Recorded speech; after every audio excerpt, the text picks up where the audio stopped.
right? That's the microphone? Yeah, that's the one. Okay. And then... Test! Okay, we're good. Cool. It's not a real stream if there aren't technical issues. Turn your volume all the way down, B. There we go. Thanks for sticking through the audio issues, everybody. And welcome to our stream. Yeehaw! Alright, let's see what people are talking about in chat so far. Is that a Wiimote? Yes, it is. That's how you play Red Dead Redemption 2. It's the only right way. Is that Digi's boyfriend? Yeah. Well, Whose it's boyfriend? not Digi. It's B's boyfriend, but... Just give a friendly announcement of who Yeah, you are. And just to be clear, I am Beatrice the Golden Witch, Trixie. Those are the names. I'm not Digi. That's not a person anymore. He died. Rest in peace. Yeah, that character was killed off in season 2020. Yeah, killed off screen in season 2020. But this is Bees. BF. Bird. Hello. Hi. We're the bird and the bee. Don't you see how it be? Get your jokes Yay, out. Ari and B stream. Woo! Yep, it's cowboy time. Oh yeah. I ate some red meat and now I'm ready to cowboy. I guess I have to sleep Sounds until I can good. actually do missions. That's cool. Sounds of nature. Hey, listen. Alright, we got 49 viewers. Hey, Arthur. That's pretty nice. Let's get that live chat, not top chat. Son. Why are people hating so hard on you? Probably transphobia. I mean, this is the easiest answer. It's the most blatant one. there's some nuance, There's some nuance, of course. but like when we are releasing the anime content, when we do release anime content, we still get messages that are like, you should get help.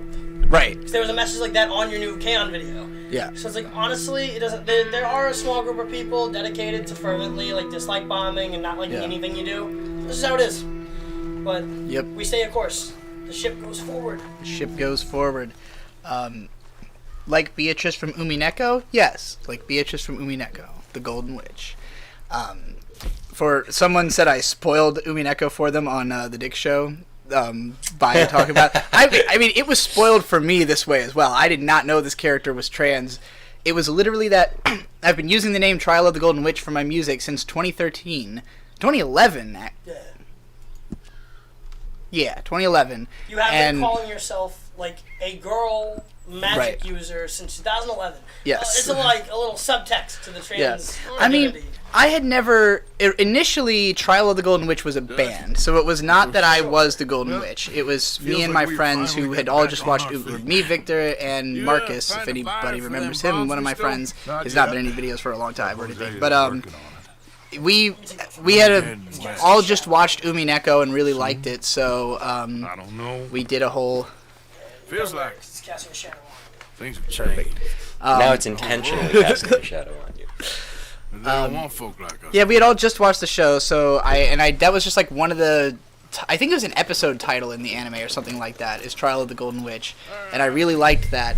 And then as I was transitioning, I just kind of realized I am the Golden Witch on trial. Like, all of my music is me holding myself on trial, like, lyrically. It's just a lot of, like, Hey, you look like you know, Right. it's like it's a story of my anxiety, basically, is most of the lyrics. Damon Smith said, "Quick answer to the hate question. No one likes change." That's also just like Yeah. 100% true. Yeah, that's 100% true as well. Finally get off It's that change. And nobody reads descriptions Mike to just got find a out crazy stuff. They just style. ask like indignantly in YouTube comments sometimes. Oh, why is this? Right. And it's like, oh well. So for instance, some people are like, wow, another anime video, and it's like, well, if you read the description of the channel, we always intended to just make better, newer anime analysis. With your Even in the groupings video, of- like the announcement video of taking everything down, I'm like, I'm still doing analysis videos. I'm literally working on one right now. If Like, anything, the negative backlash for no reason like pushed us away from wanting to reward we ran that into some type of Yeah. audience One of them member like a new- Yeah. until we Some thought more. they'd be gone after a month, is and now supposed we're to be a back to dry town rewarding the we're in, people too. who are still gave us around, a right? chance. Yeah, exactly. Those that are down by law, as the kids say. Bars. Down by law. Bars. The law was on us fast too. They was ready to strangle PG me up ascended there into and Beatrice then. Pod. But I got away. You're all right now. I'm ready to cowboy We'll made me take laugh care more of than it probably should have. So you're gonna go Good. get him? I'll come with Quick answer to the hate. No one likes change. Oh yeah. For now, let's I drink fully some. agree. Forget about Mike. It was Trank that Forget started about all Micah. this. Micah's the worst character in this game. Toon Coon says I'm still holding out for more pony hypnosis. Just the the problem with the pony hypnosis was there was just not any good ones. Like I had made a video about this pony hypnosis project where people are trying to hypnotize themselves into thinking that they're ponies by making like Okay. 15-minute little like audio with like binaural sound, like noise under it, and like someone softly hypnotizing you. ASMR? Yeah, they're kind of ASMR-esque. Like, you're meant to just close your eyes, and like it's just guiding you through visualizing yourself as a horse, basically. Okay. That's interesting. And so that was what the After Dark channel was originally created for, was specifically my video on the pony hypnosis project, because I thought it was too weird for my... At the time, I was trying to make all my videos kid-friendly, because it's a kids show, so like I didn't want them to be extremely weird, but I was really fascinated by the sheer degeneracy of the pony community, so I had to investigate We'll it. get a couple beers, please. And yeah, there was only ever like one halfway decent script, and I actually did my own reading of it. So I had my own reading of the How to Become Twilight Sparkle Hypnosis. I don't know if anybody ever successfully Micah seemed to know used a lot it of to people. turn themselves into a What's horse. the problem? How you mean?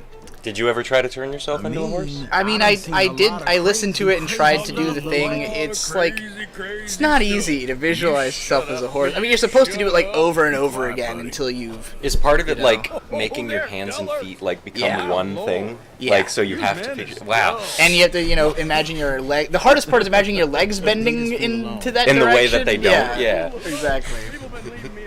But then there was an April Fool's video I did, which you guys have probably seen in cringe comps, where I'm bouncing around on a bed going, nay, nay, because the idea is I hypnotize myself into being a pony. So for all, Pre-beer. No offense. yeah, You're like a fat little boy. yeah, Oh my god. yeah, with the Yes! with the I've seen pink-haired, this. yeah. That's So- so beautifully crazy. I have not love seen it. Yeah, that. and it was actually an all-day thing. Where on April 1st, so it starts off with Victor's like exasperated at the front of the camera, and I'm in the background as a horse, and Victor's like, "Oh, guys, Digi did the hypnosis and turned himself into a pony, and I don't know what to do about it, And then I did a live stream where for 1 hour I played Demon Souls and sang along to every single My Little Pony insert song while only neighing. So it's just a straight hour of me singing neighs. Yeah, exactly like that. Every song in the show in order. And then later on in the day, there's another video uploaded where Victor finally says the trigger word to get me out of it, and I just like rip off the wig and go, fuck this, and like run off, and that's it. And Victor's I can't like, wait to "We make did it. more We pony saved the day." content. We gotta make like hoist content. Hoists. Hoists. Yeah, gotta make Hoists. some hoists. Lenny From broke Cool the as glass. Ice, the Vanilla Ice movie. He calls horses hoists. He also Yes. refers to people that ride horses Drive as in a people that hoist. drive horses. Yeah, So, she was She's driving that girl a that hoist. drives the hoist. Don't worry, we will. I have an idea in my head already. Now that I'm the producer of Young Studio, I've got some friends with hoists, and we're gonna be back up in the North Nevada soon. And I'm gonna try to make the ultimate My Little Pony video, which is like you driving a hoist. Right, like, that'd be a good. And you could just make like a reference, like, oh, this is we could talk about the best episodes of My Little Pony while riding horses. Something like that would be fun. Cause I would watch My Little Pony in the context of like riding a horse around, like, oh, Yeah. I'm riding the one I like. It's hilarious. Because we could like visual effects change them. Right, Oh, turn them to into look like look. the hoist. Yeah, that's great. It'd be fun. Shibbity Dibbity says, "Holy shit, I was not ready for in shape Beatrice. Didn't realize how fucking the- lean you'd gotten." Because it said in parentheses, "Is it still Digi?" No, the answer is no. Beatrice or Trixie, whatever. Didn't realize how fucking lean you'd gotten from your appearances on Cantent. I know the Cantent camera does not do me favors, and I think it's just partly because of the angle that I sit at, or I don't know. It uses my old vlogging camera on me. Nate gets the nice camera, and I get my own camera. Cause we only have so many cameras. They're not all equal. But yeah, I'm 125 pounds right now. So And it's healthy. yes, and I've Your diet. I mean I basically just only eat meals, like 1 or 2 meals a day, and then like Like, I usually try to start the day with some kind of bowl of cereal if I'm really hungry, or like a power bar, and then just have whatever Ari makes for lunch and whatever Ari makes for dinner. It's usually just some kind of good meat snack. Yeah, like a boigo or a steak is usually what you're gonna go for. We've been going with flat iron steaks lately, just because they're cheaper and they're easier to make, and they're really good. We smoked one today; it was awesome. Oh, and so we had picked up like 3 flat iron steaks, and the first one I made, I did a coffee crusted steak with New Project Brew, Dick Masterson's coffee company. He roasts it. And you can get a yearly subscription for some really good big beans. And it tasted amazing. We have the Columbia right now, which I have in comparison to another Colombian coffee is just... New Project Blue blows it out of the water. I said New Project Blue. Where the hell is Lenny? By the way, chat, just let me know, is the do you think the game audio is good in comparison to our voice? Damn it, Lenny, stop. Because I didn't turn it down, but no one's complained, so just confirming. I know, so I've done live streams where the audio was weird the whole time and no one said anything, and I was so mad afterwards. So like, I always have to ask and make sure. It's just such an ambient game. Right. This song though is kind of like. Well, I love this. This is my favorite mission in the game. It is get drunk and find your friend. All right, now to catch up on some chat. Lenny! Let's see. No hate from me, love from me, really. But yeah, a certain amount of change does spook me, though. I guess I'm a wussy. I mean, it's okay to be ambivalent towards change, but, fear is a natural emotion, but conquering fear is what makes you a badass, so, that thumbnail made me triple take. I thought I got confused about whose channel this was. I mean, I'm also blonde now, so if you're not used to seeing me as of recent, then... Because of how drunk I am, everyone looks like Lenny. That's hilarious. This is my channel. B-Day fruitcake. It's I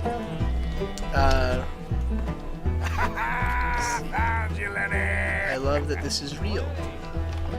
I just want to say that it's odd to me how I've been following you since freshman year of high school, and here I am graduating as a nurse. Thanks for making me realize I'm non-binary and the good content.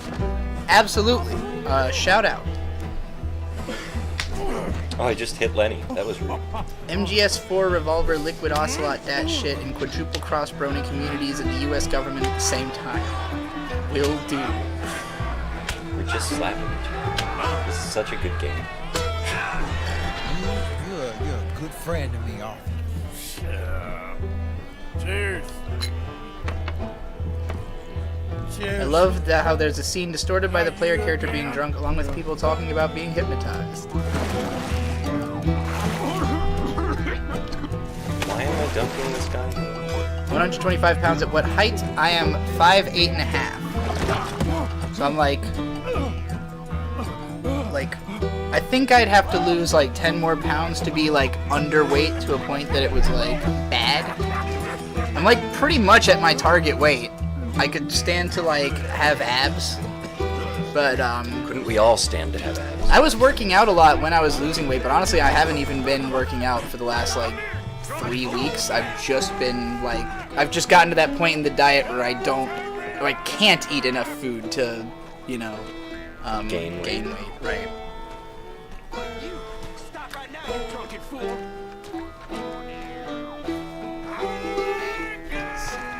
How's your mental health, Trixie? Feeling good. Feeling real good.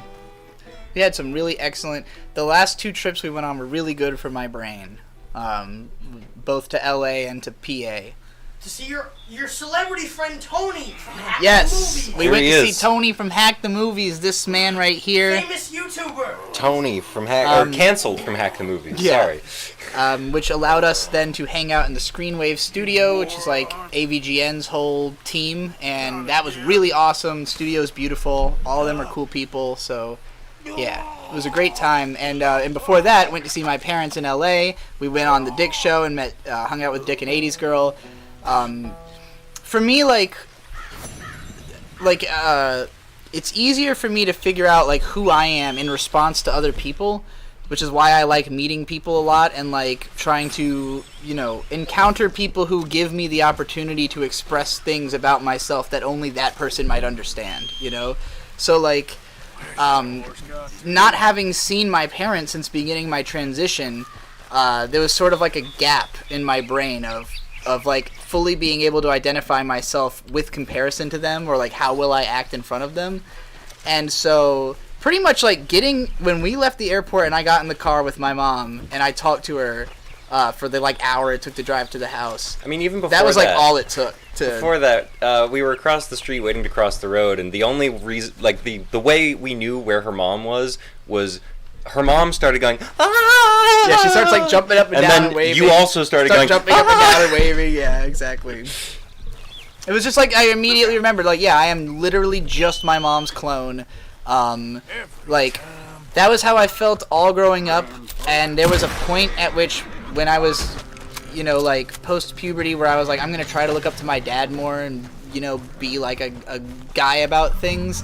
And it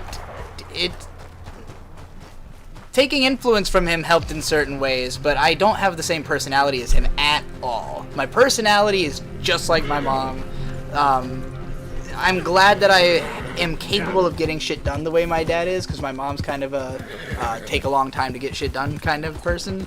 But at the same time, that's partly because she's a perfectionist, so it's not that it's like, it's not that she doesn't do things, she just puts a lot of time and work into making it perfect, and I've got more the mentality of you just have to do things constantly because there's constantly things to be done. And like, one time I saw my dad at work being the general manager of a dealership, and it was like shocking to me to realize just how much shit is going on all the time. Where it's like people just keep walking into the office and he immediately has to change everything he's dealing with to talk to that person. And like, that was a skill that I've only more recently started to develop, of like being able to change gears and react quickly. We just got a $20 super chat from Robot Anon, who says, "I'm high.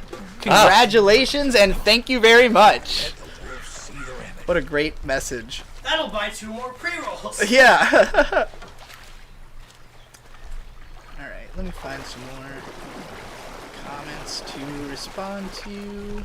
What's up here? Oh, but on the flat-iron steak, so I used about 2 tablespoons of Columbia coffee, 2 tablespoons Columbia New Project Brew coffee, 2 tablespoons salt, 2 tablespoons pepper, a teaspoon of MSG, a teaspoon of garlic powder, a teaspoon of cayenne, and a teaspoon of chili powder. And it was, both me and B after eating it said, "Oh, you should just make your steaks this way." It's a good steak. Yeah, that coffee crusted steak was absolutely god tier. Yeah, and for the recipe itself, spicy. Just Chef Rush, White House Chef, is very good. Spicy coffee, like coffee's a thing that you don't really get to taste like when you're eating something. It's more because it's a drink, of course. One sec, I gotta get a deer real quick.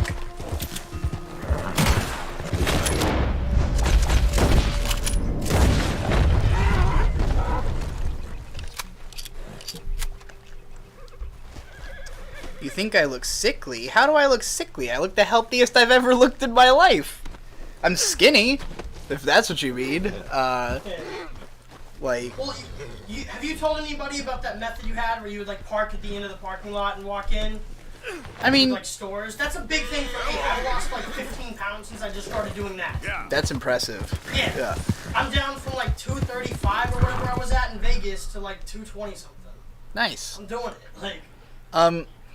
Yeah, I mean, like, when I started, okay, so, I'll just go through, like, my experiences with working out and historically. So, I grew up the smallest, skinniest kid in every class I was ever in. I was the shortest, I was the skinniest, I was, all I ate was, like, Little Debbie snacks, basically, and, like, kid cuisines. Like, that was...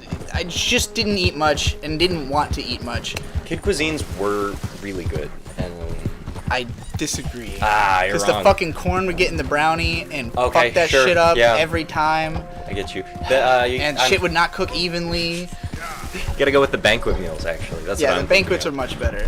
That was like when I grew up, was a big kid, then we graduated to the banquet. Or, do you remember Hungry Man. The Michelena, like, wheels and cheese? Did you ever have that? It's mac and cheese, but it's in the shape of wheels. Oh, okay. I do know what you're talking about, but I didn't I didn't prefer that. Probably because the first time I had it, someone probably cooked it too al dente, and I just was not having it. I see. Okay. But Have a mac anyways, and cheese taste test. I did eat a lot of mac and cheese all growing up, though. So, when I turned 14, I shot up really fast and violently. I've got tons of stretch marks, actually, from just that, like, that all happened right then from just getting so much taller so quickly. And, it was really scary and off-putting for me, because I was gaining weight and I looked different, and even though up until that point people had always mistaken me for a girl, and I had hated that because I was like, I don't have to be a girl to look and act this way. Once I couldn't look like a girl anymore, it really bothered me, and that was when I realized, oh no, like, this is something I wanted and it's been taken from me. And so, you know, as I gained facial hair and everything, I was too afraid to shave until I was like 19. Like, I was just like, I didn't know how to do it, so I was afraid to do it. And I didn't want to ask my dad to teach me. I don't know. I was a weird kid about lots of things like that. So, like, just the fact, like, I had the worst facial hair in the world. So, like, I suddenly was just ugly when I was like 14 and a half. Like, all of a sudden I had shitty facial hair and I was like overweight, and I never really recovered from it because immediately my thought was like, if I lose weight and shave, I'm just going to want to dress like a woman, and like I just didn't think I could do that like acceptably. And you know, this is the 2000s, so it's not the trans woke culture we're in now, you know, like I mean, I was using gay as an insult at the time, you know, like I can't even pretend that that's not what the culture all surrounding me was. So like, I'd never met a trans person. I'd never even met a gay person, actually. Well, actually, I met several of my friends growing up were gay. I didn't know it at the time, you know. But like, so from my perspective, it was like, I'm just kind of fucked. There's nothing I can do. So I just started wearing sweatpants all the time and eventually pajamas. And after doing it for like 4 years, then I just kind of was like, well, this is just my style then. Like, I can find a way to rock this. I can find a way to like act like I'm doing it on purpose, you know? And so that was what led up to me eventually like developing the cluster punk style that I did in all the videos I was making. Now, if you were to go, well, you can't anymore because I hit all my videos, but There's archive channels. yeah, there's archive channels where you can go find. Yeah, Tarbuck Transom has the biggest archive, the biggest digi archive. He's got a whole Discord dedicated to the archiving effort. So they're trying to make sure they get all the metadata and everything correct. So mad props to them for that effort. And we'll let them know when it's out. yeah, we'll probably make a like a community post on the channel and stuff when that's out. But yeah, so yeah, when I was like in my late teens, early 20s was when I started kind of trying to embrace like what I was. But in 2013, I got my first girlfriend off of being a brony celebrity. And after dating her, like after we broke up, I decided to lose weight. And like the thought process was like, I'm gonna get swole, right? Like that's what you do. All my friends, by the way, at this point were like jacked because like Victor, Brando, all of like my other friends, like they all became gym bros. They all like, you know, and not just like casual gym bros, but like I've read everything about working out, like I know everything about health, everything about diet, everything about everything, you know, like they would just be talking about shit all the time. So I had learned how to do the stuff, but I couldn't bring myself to until after my first breakup when I was like, all right, I'm gonna try to like, you know, change my attitude. So I got down to 140 pounds at that point, or 145, something like that. And I looked good, but like I could not visualize myself as muscular. Like I got to a point where I looked okay, and I was like, if I built any more muscle than this, I'm gonna look like a macho guy. And like I really didn't want to look like a macho guy at the end of the day. So I had kind of fallen off on working out, and then I broke my foot and just didn't, you know, was like, oh, well, that's a write-off. So I gained all the weight back. And then, like, circa 2016 was when I was hit like 190 and wrote Fat and or 2017 hit 190 and wrote Fat and Dangerous about it. But even then, like, after I hit 190, I immediately went and lost 15 pounds because I could not mentally handle being any heavier than I had been up to that point.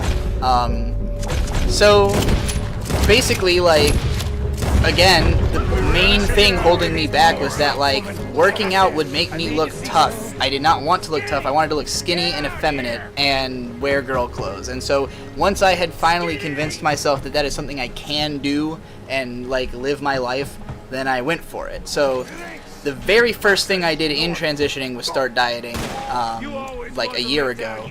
And I wasn't even, like, initially I was so hung up in, like, appearances that I wasn't going to announce that I was transitioning at all until I had lost like 30-40 pounds. Like, I wanted to look good before I did anything, but then I, like, had the realization that, like, I just don't want to live as a man, and, like, I would rather live as a unattractive woman than as a man, you know. And, like, also just thinking about, like, how unfair it is to, like, unattractive women to be like, oh, I wouldn't want to, like, I'd rather be a dude than an ugly girl. Like, why?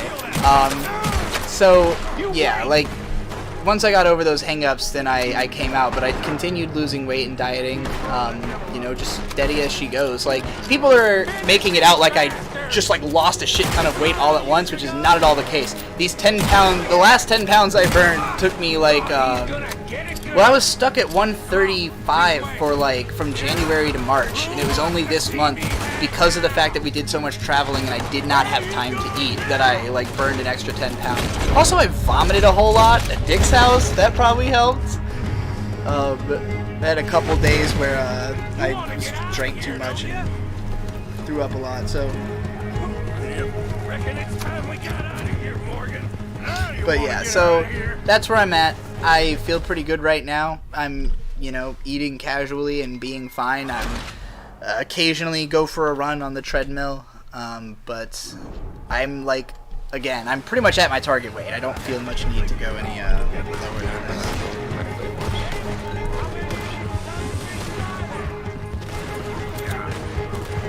Alright. Have you played the first Red Dead?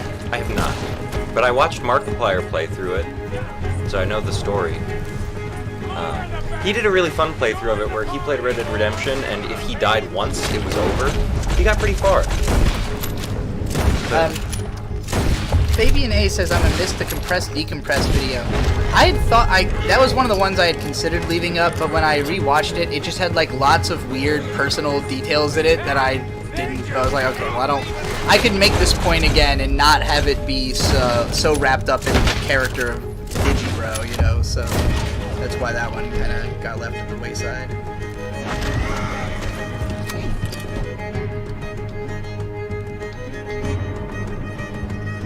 Is it cringe if I identify as non-binary purely as a protest to the society's expectation of men to sacrifice themselves in service to society, even though I greatly enjoy and am comfortable in masculinity?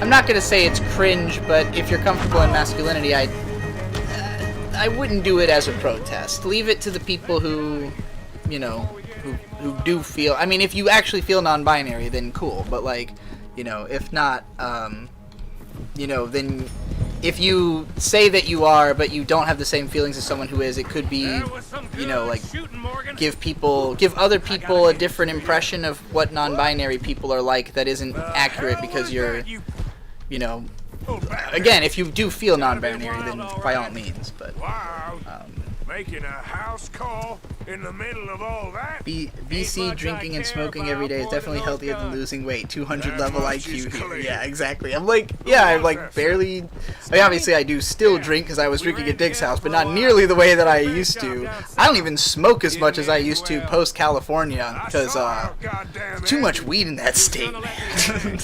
I'm starting to wish I had. And you owe Lenny too. If he hadn't found us in time. Yes, you will all be thanked profusely. Dan, it's B or Well, Trixie, you're lucky Dutch has and got she, your back. her pronouns. Some of them no reason. Just You say don't it. have to call you those things, but you won't get a response anymore if you don't. Yeah, exactly. Well, you might get banned if you keep saying Digi, so I'm just letting you know I will ban people if you're insistent. No way of saying continuing. Right, exactly. I'm Intent. explaining it, intent matters. Driving it up by letting me help you shoot up half a town. Hey, You're a I funny can carry fellow, 2 aren't guns you? now. Real funny. Hey G Witch, love the newest content on Evangelion. It's crazy that 10 years after I first saw it, I'm still seeing new ways of interpreting the show. Anime isn't your main game anymore, but great stuff. Thank you. And we just recorded episode 2 today on episodes 5 through 10. So yeah, that'll be fun. Should be out this week. Oh, I got to see Best Girl, the massive diamond, the best character in the show. What did you call her? She has a name, right? Repeat what you said. I was reading the chat. The best girl, the diamond, the angel. What? That's the diamond. Ramiel. Yeah. Ramiel. Yeah. Yeah. You got to see Ramiel. Ray Ayanami? Brains- Nah, Ramiel. Yeah. I want to see Ramiel running with toast in her mouth. I think I've seen that before.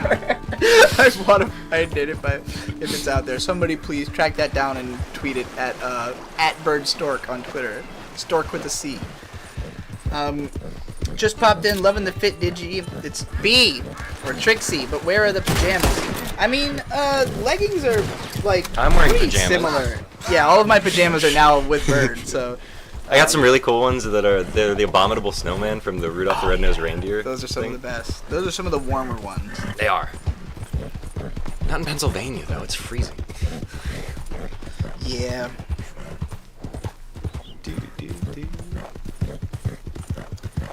Oh, hey Trixie, is the Astwar roast still there? No, I pulled that down. It's really, I just don't want to be bullying media anymore. I'm glad it'll be on archival channels and everything, and that I got to have a second swing at making some money off of it when I did re-upload it. But anyway.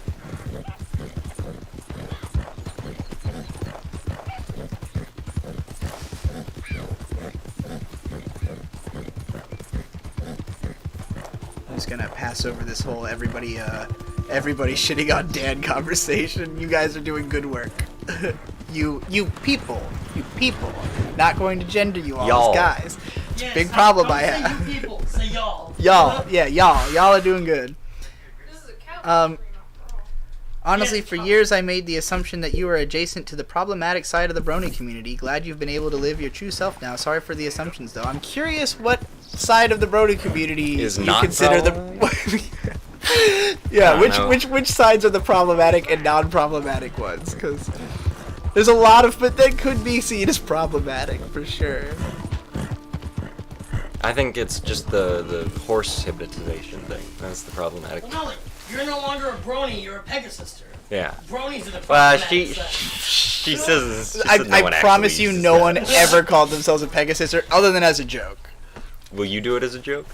It's just one of those things. This isn't a topic that interests me. That Wikipedia, when something is first starting to happen, is when a lot of the Wikipedia article tends to get written, but it stays there. Dear Arthur, And so, like, the I've read idea this of letter Pegasisters, 100 like, the times only or more, reason and I people ever cannot get reference it it is right. that it was on the It's Wikipedia me. page right from the start, You know because it's as me soon from as the bronies bad existed, people handwriting. tried to come up with I know another, I said like, when oh, we well, if last it's spoke, bros, then there we has were to be a going girl to get one. And married, it's like, that we would not no speak one again. felt that way I know I said after, a like, lot the of first things, 5 and minutes. I meant So, them, but it's I immortalized suppose, on the at Wikipedia the page. So, time. like, But I'm it's not so almost proud kind as of to not revealing, speak like, to if people someone who says care for me Pegasister, you or know that they cared know about for me. bronies more from the I've been side, Valentine because, for a like, couple you only months. would think that that was I had something some people said if you read it Bad on, luck, and ironically, the most mainstream, source of information for it. Arthur Morgan. Hey, Witch, did you play The Last of Us 2? I did not. I saw a lot of analytical videos about it, and I'm curious to play it, because I didn't hate The Last of Us 1. In fact, I think I gave it like an 8 out of 10, so I'd probably like the second game. I might play it at some point. Once it's good and cheap. Once it's like $15 or something.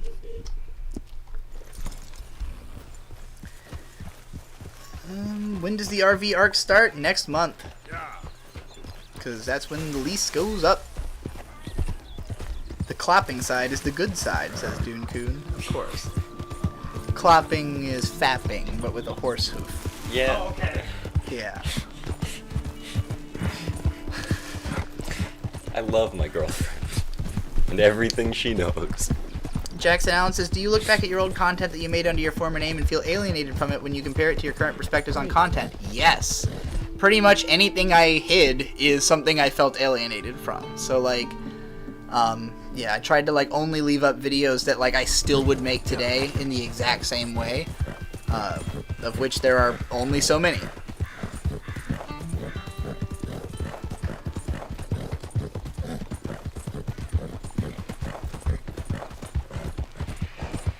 Yo, Trixie, favorite Midori song? I've never listened to them as much as I should, so probably just Destinai! That one. Yeah, that's the only one that, like, immediately actually springs into my mind. Hey, Witch, will you ever get around to doing retrospectives on the other Nanoha movies? I think so. I mean, just the fact that I left those videos up is probably drawing more attention to them, because when I made the Nanoha retrospective, I was just really disappointed by the view counts. Like, it took a lot of work to do, and people didn't give that much of a fuck at the time. They have grown to a point that is more comfortable to me, so I think it might be worth doing, you know, if I mean, you just asked, so there is demand. So, yes, at some point I'll get around to doing the rest of Nanoha, probably. How much new Nanoha is there? Like, how much have I missed out on? Because I know there's been the third movie. I'm assuming there's been another one. I don't think Vivid Strike was out when I made that video, and I had videos talking about that were vlogs that are down now, so I'll have to talk about that in it. But yeah, I'd be down to talk about more Nanoha. Is Mrs. Linton in? Hey, G-Witch, have you seen Aeon Flux, MTV show from 1994? It's a really dense and weird show, but there's not much analysis on it. At least that's easy to find. Wondering if you have thoughts. I haven't, but now that you've reminded me, I really want to watch it. I know about Peter Chung, who made it. He eventually went to Japan and made Reign the Conqueror, which I was afraid of as a kid because it looked really gay, and now I'm interested in it because it looks really gay. Like, really comically fun. Like, it's about Alexander the Great, and like it's like a serious story of Alexander, but like all the characters are naked, basically. So interesting. It seems cool. Yeah, Peter Chung's like a really artsy kind of artist, so all his shows have like really weird looks. Made a widow and come here what a concept for me. for Is a that show. it? No, not like that, Arthur. Okay. Never thought I would see B within 10 feet of a game like Red Dead Redemption 2. Hey, I'm not playing it. That's all Bird. No, she will admit that it is the most beautiful game that exists. It's unbelievably gorgeous. Like, you want me to help? It's my little brother, it's not as Jamie. This cutscene's not as good as when you just have like the camera like slowly pulls back and you just see and like there are times that I'm passing through and think that they're just watching some western in here, and then I'm like, oh, the game's just idle. Heart. Daddy has a heart. Don't make me beg you, Arthur. I name dropped in the chat. Without talking this. Nice. Woo! Was good enough. That's why I'm you're sorry. playing. White hat. We need your help real bad. Dragon Boy says Jamie's just joined the got done watching for a few Chelonians, dollars more and that saw you're playing this strange religious yeehaw. order. Yeehaw. For him. They're quite mad. I still maintain that the Arthur. neurotyping They'll video is the kill him. magnum opus of You're Digibro. the Perhaps only it is a good person thing he was he'd put to sleep, listen his work to. was done. So, The thing about the neurotyping too videos rough and why I took those down, aside marry from, into your you know, family, but it's that okay to I ask me to help. was on screen in them, is sorry. that the I research has understand come if a you don't long wanna way. help me, but- Like, I've continued thinking about I it, think of and there's you been a whole often. Discord community and Reddit community that is still active. I'm begging you, Tarbuck, Arthur. who we mentioned earlier doing the Digi Archive, has like a podcast series about whatever new ideas Jamie's and so stuff people have come up with innocent, regarding neurotyping. So basically, I think that when I first made that, it was a proof of concept more than anything that, you know, I wanted people to expand on and try to dive more into. So Where is I think Somewhere out eventually near Carmody there will Dell, be I think. a second The one, rancher there basically. said At some point I will somewhere in the return to Cumberland Forest neurotyping, area. collect I everything just that's want been him discovered, back, and like Arthur. give a If you more find him, bring him concrete to me at the thing station. about it. See You know, what I- maybe talk to some like professionals, I'll like owe some you. psychologists or some neuroscientists or something. already owe Like me. try to get some science behind it. I think all that would be nice. Hey Trixie, because and like I'll say that my biggest takeaway from the whole neurotyping thing, from all the reaction I saw with people, is that really the most important question I kind of have boiled it all down to is I ask people, do you think more in words, images, or sounds? Or like what combination of how much of those? And like as I ask people this, I have found that the answers are surprising in that like everyone is slightly different. Like my dad, for instance, I asked him and he said all of his thoughts are words. There are no images, there are no sounds. It's all words. It happens much faster than his speaking, but it's just one train of thought. Whereas Bird similarly has words, but there's more than one train of thought. So like, yeah. There's just like 4 or 5 different guys like all talking over each other. They Right. And in my brain, there's usually one train of words going all the time, one train of sounds going all the time, and then images only come up when I need them, basically. But I can remember everything I've seen. And So- if I like really focus to think of it, like, because there was that picture an apple thing on Twitter a while ago, like but I have to like focus to actually get a mental image of something. I can't. It doesn't just pop up. I really struggle with like comprehending things I hear, because I tend to hear more emotionally and see more logically, if that makes sense. Like I look at something and I see every detail of it, and like I scrutinize all of it in like extensive depth. If I hear something, I hear the tone of it more than the specifics of what's actually like, you know, going on. So I realized while we were in LA through conversations I was having that I'm a very visual learner, and like the easiest way for me to learn something is to watch someone do it, and then I'll just be like, oh, I just gotta copy that, you know. So that's the biggest takeaway I got from neurotyping that has helped me to like understand both how other people are thinking and how I'm thinking better. Hey Trixie, been following you since the horse days, just wishing you the best. You provided me entertainment for nearly 10 years now. I know, it's fucking crazy. Subscribe to my Substack. I write articles, it's sick. Let's see, get a little further in the chat here so that you guys can know that you can speak and I'll read it. Do you ever feel like you need to be in a somber or even detrimental state of mind to even connect with the feelings that you want to convey with your art? I don't think I need to, but I do think that I tend to make music when I'm in a bad mood as a way of dealing with the bad mood, or when I'm angry at people as well. Like, if I feel sad and hurt, that is the main emotion that will come through in music. So that's why so much of my music is like depressing, because when I'm in a good mood, I dance to other people's music more often. Yep.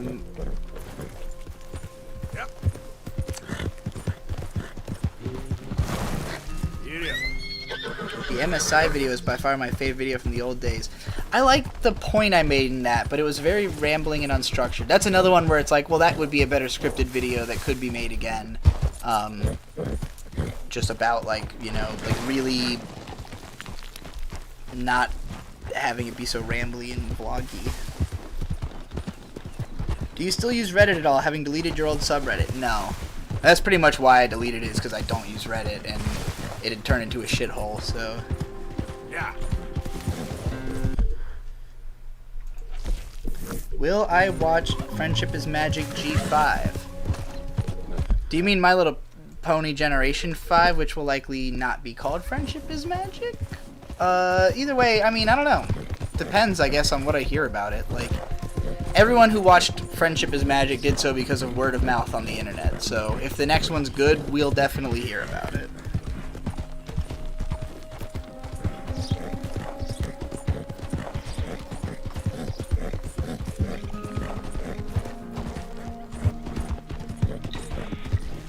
Yep.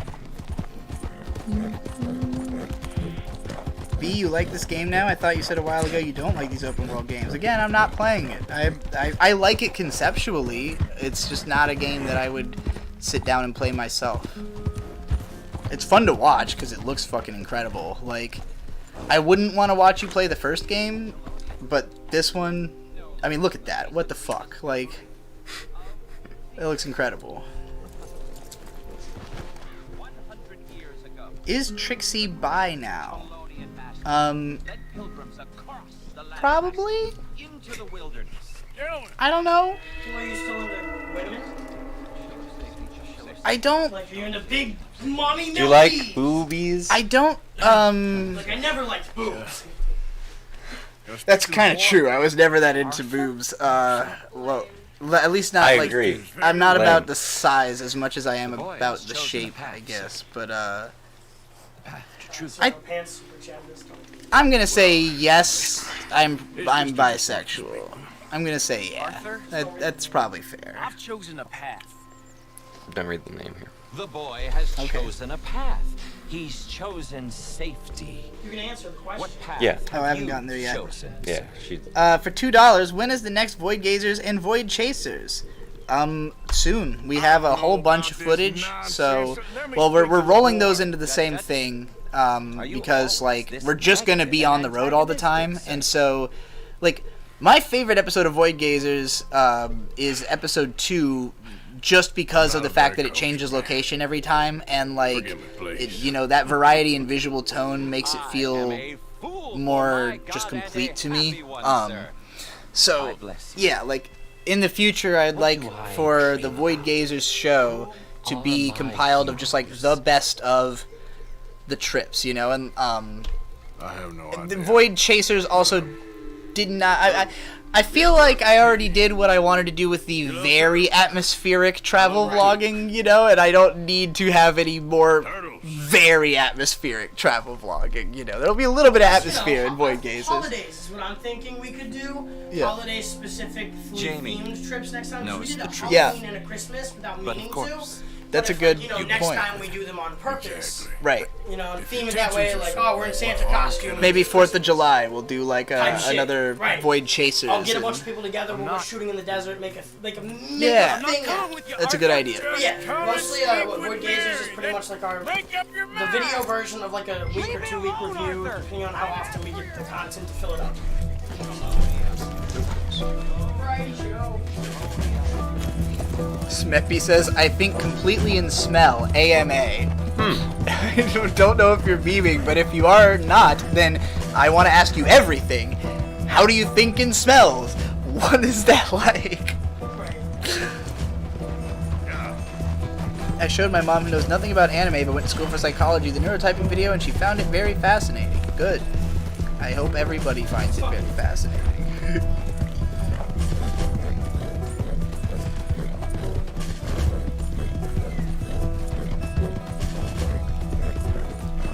Chian says, words is a bit inaccurate. As someone that is trilingual, you think a lot more in meaning rather than words. Yeah, sure. I think that I react to meaning a lot. When I say like words, I mean like there's a voice in my head that is writing like I'm writing a blog post all day. You know, that's like describing back to me what I'm doing or what I'm thinking about, and trying to turn it into like a structured sentence, you know. My thoughts are probably a lot more fragmented than I think they are. Like, you know, I'm sure I'm not actually completing sentences in my head. I'm auto-filling the parts that aren't being said or whatever, but I get what you mean, because I am not bilingual, but there are many concepts that I think in Japanese because of anime.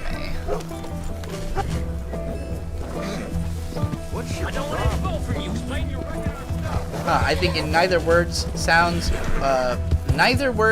pictures. For me, it's more just like concepts making connections in my mind.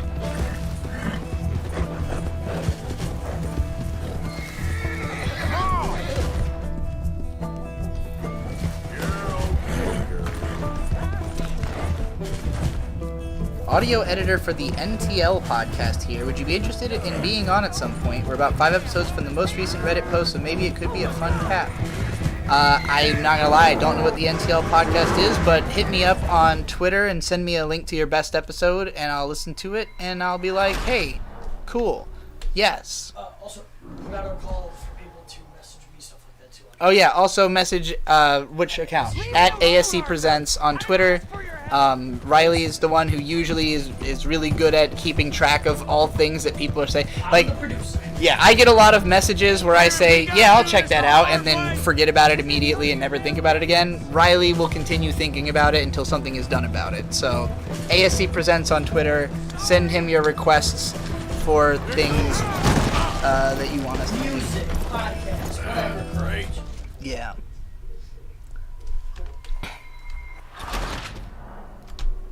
Oh, my horse died. That's sad. Leave me alone, Arthur!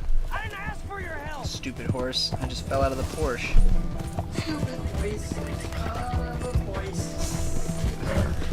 Too much Mooney in my bunka cone. I was doing just fine by myself! Are you going to make a video on 3Gatsu? Yes, I already wrote it! Ha ha ha! Last time someone asked, I think it was on the K-On video, right? Like, someone was like, hey, you should make a Sangatsu video, and I was like, you're right.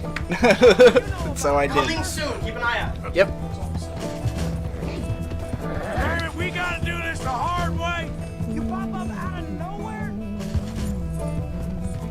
Do you regret moving away from scripted content in the latter stretches of Digibro's career, B?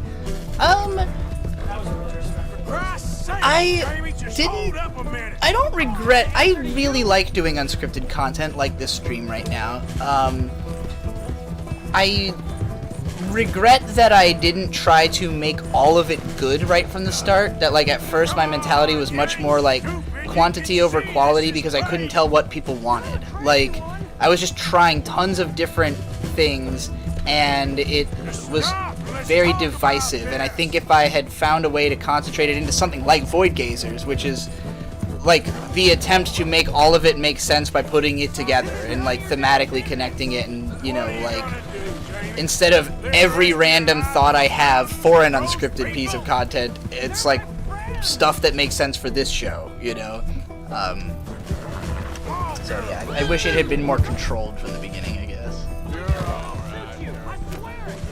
What are you talking about? Do you still plan to do content if the RV thing happens? Yeah.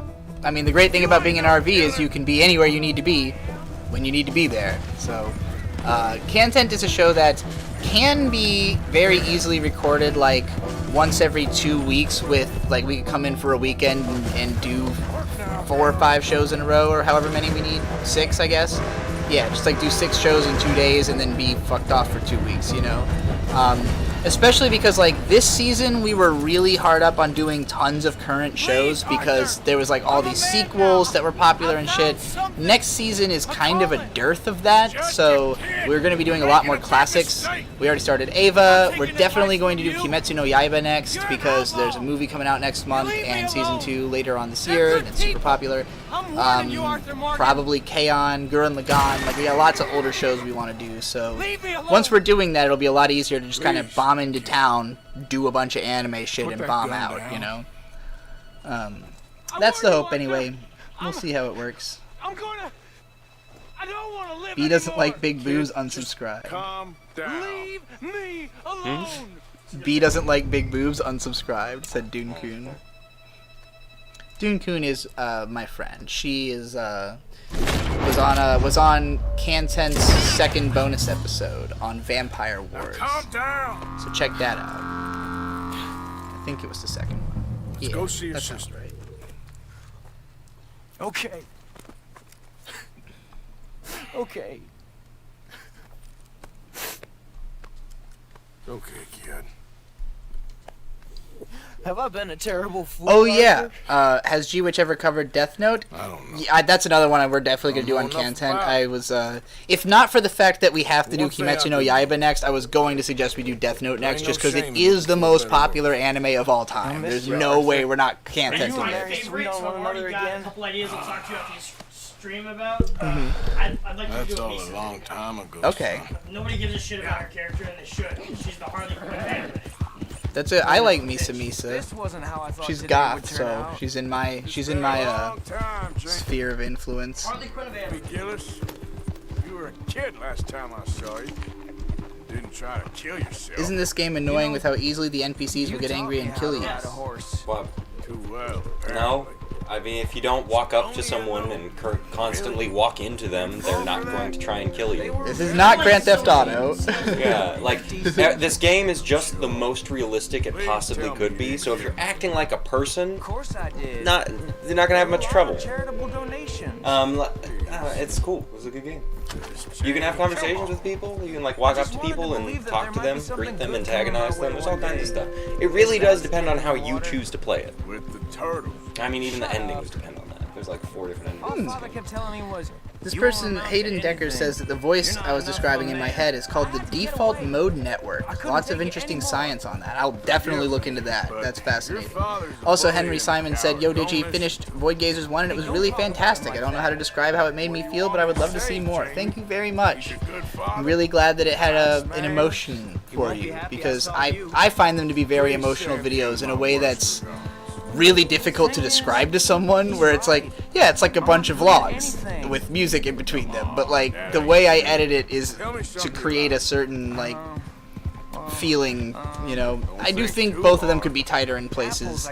I think instead of having the mentality that each section is like 15-20 minutes, I could have thought each section is 10 to 15 minutes and would have been better off, but you know, you live and you learn.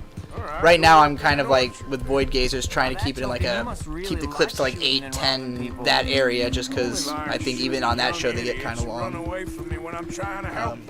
But you know, I'm not gonna like stop mid-sentence 8 minutes into a vlog rant if it's going over or whatever.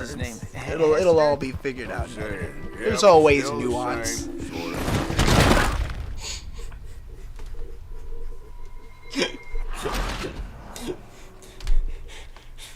Why did Jamie die but I didn't? For $2, come to South Jersey. Let's meet people, make I stuff. missed you, Arthur.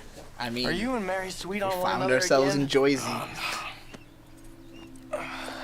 That's all a long time ago. Hey B, as a fellow queer folk, I was wondering how you feel about the idea of becoming a digital being and transcending/escaping your physical body Matrix This wasn't how style. I thought today would I turn out. definitely was like, when I first started transitioning and I was really like, Kill yourself. You know, before I began my transition, I was really going in like a downward spiral of schizo thinking. Fall for that? Like the lockdown definitely didn't help with that, and so like that was when I was really like, I just want to escape this body and be in the internet, and like instead of being me, I'm gonna be conversations with people and like talk to people all the time. Mostly because of or partly because of the influence of Mia, Cyber Angel Baby on Twitter. She's a crazy person who has like a meme community. She's worshipped like Lane by about 50 people who are really obsessed. And I was kind of like trying to do a similar weird cult thing on Twitter before I figured out like, no, I don't want to be a non-person. I want to be a real person, and you know, completely changed on that. So like, right now I have no desire to dissipate into the wired. I am very content in my body. I'm gonna read this. That says Yig Studio produces a variety of content, including but not limited to media analysis, music and music videos, original content media, and more. We are producing original albums, an original anime series, anime analysis, and travel vlogs, as well as working with and showcasing other creators who make lectures, analysis, music, and music videos and vlogs. So if anybody was not clear what this channel's about, now you know. Alright, go work in an orchard then. Gig. Shooting and robbing people. Only like shooting Gig. idiots who run away from me when I'm trying to help. Hey yo B, any new favorite albums? The video where you list your top 100 is one of my favorites from you. Just curious. Recently, Rico Nasty's Nightmare Vacation Oh, has for been real? one of my favorites. Oh, for real? They say Rico put a dead piece in a grill. I was literally blasting that max volume the whole way home today. A lot of fun. And what else has been good recently? I know I've made some decent discoveries. The latest Rollo Tomasi album is pretty great. I haven't listened to it enough to call it a favorite, but the opening track, or second track, Aftermath, is definitely one of my favorite songs that I've heard in a while. What else did I discover recently? Album-wise. I don't know, I've been discovering a lot of, or hearing a lot of new music because of Ari and Riley playing stuff all the time, and a lot of that is good. I haven't spent enough time with anything individually to be like, oh, this is like one of my favorites. But I do really like whichever Watsky album I've heard more than once. Times Infinity. Yeah, and All You Can Do is the one I was playing over yesterday. And All You Can Do. And Jamie! The Rugged. R.A. the Rugged Man. He's pretty great. Father's been very sad. That's a good one as well. Sadness if it died in R.A. his the bed. Rugged Man. The But Rugged I'll come home for you. My boy. But yeah, I'll probably do My some sweet kind boy. of I'd be done some with kind that. of Some kind of like specifically Arthur. album stream thing where you just Yeah. talk about Thank music. you. that'd be a lot of fun. Thank you. As our hip hop group is here in the Good to see Golden you, Witch. Mary. Yeah. And you, Arthur. Are you going to read And the Attack on Titan manga after the next episode, or wait for the movie?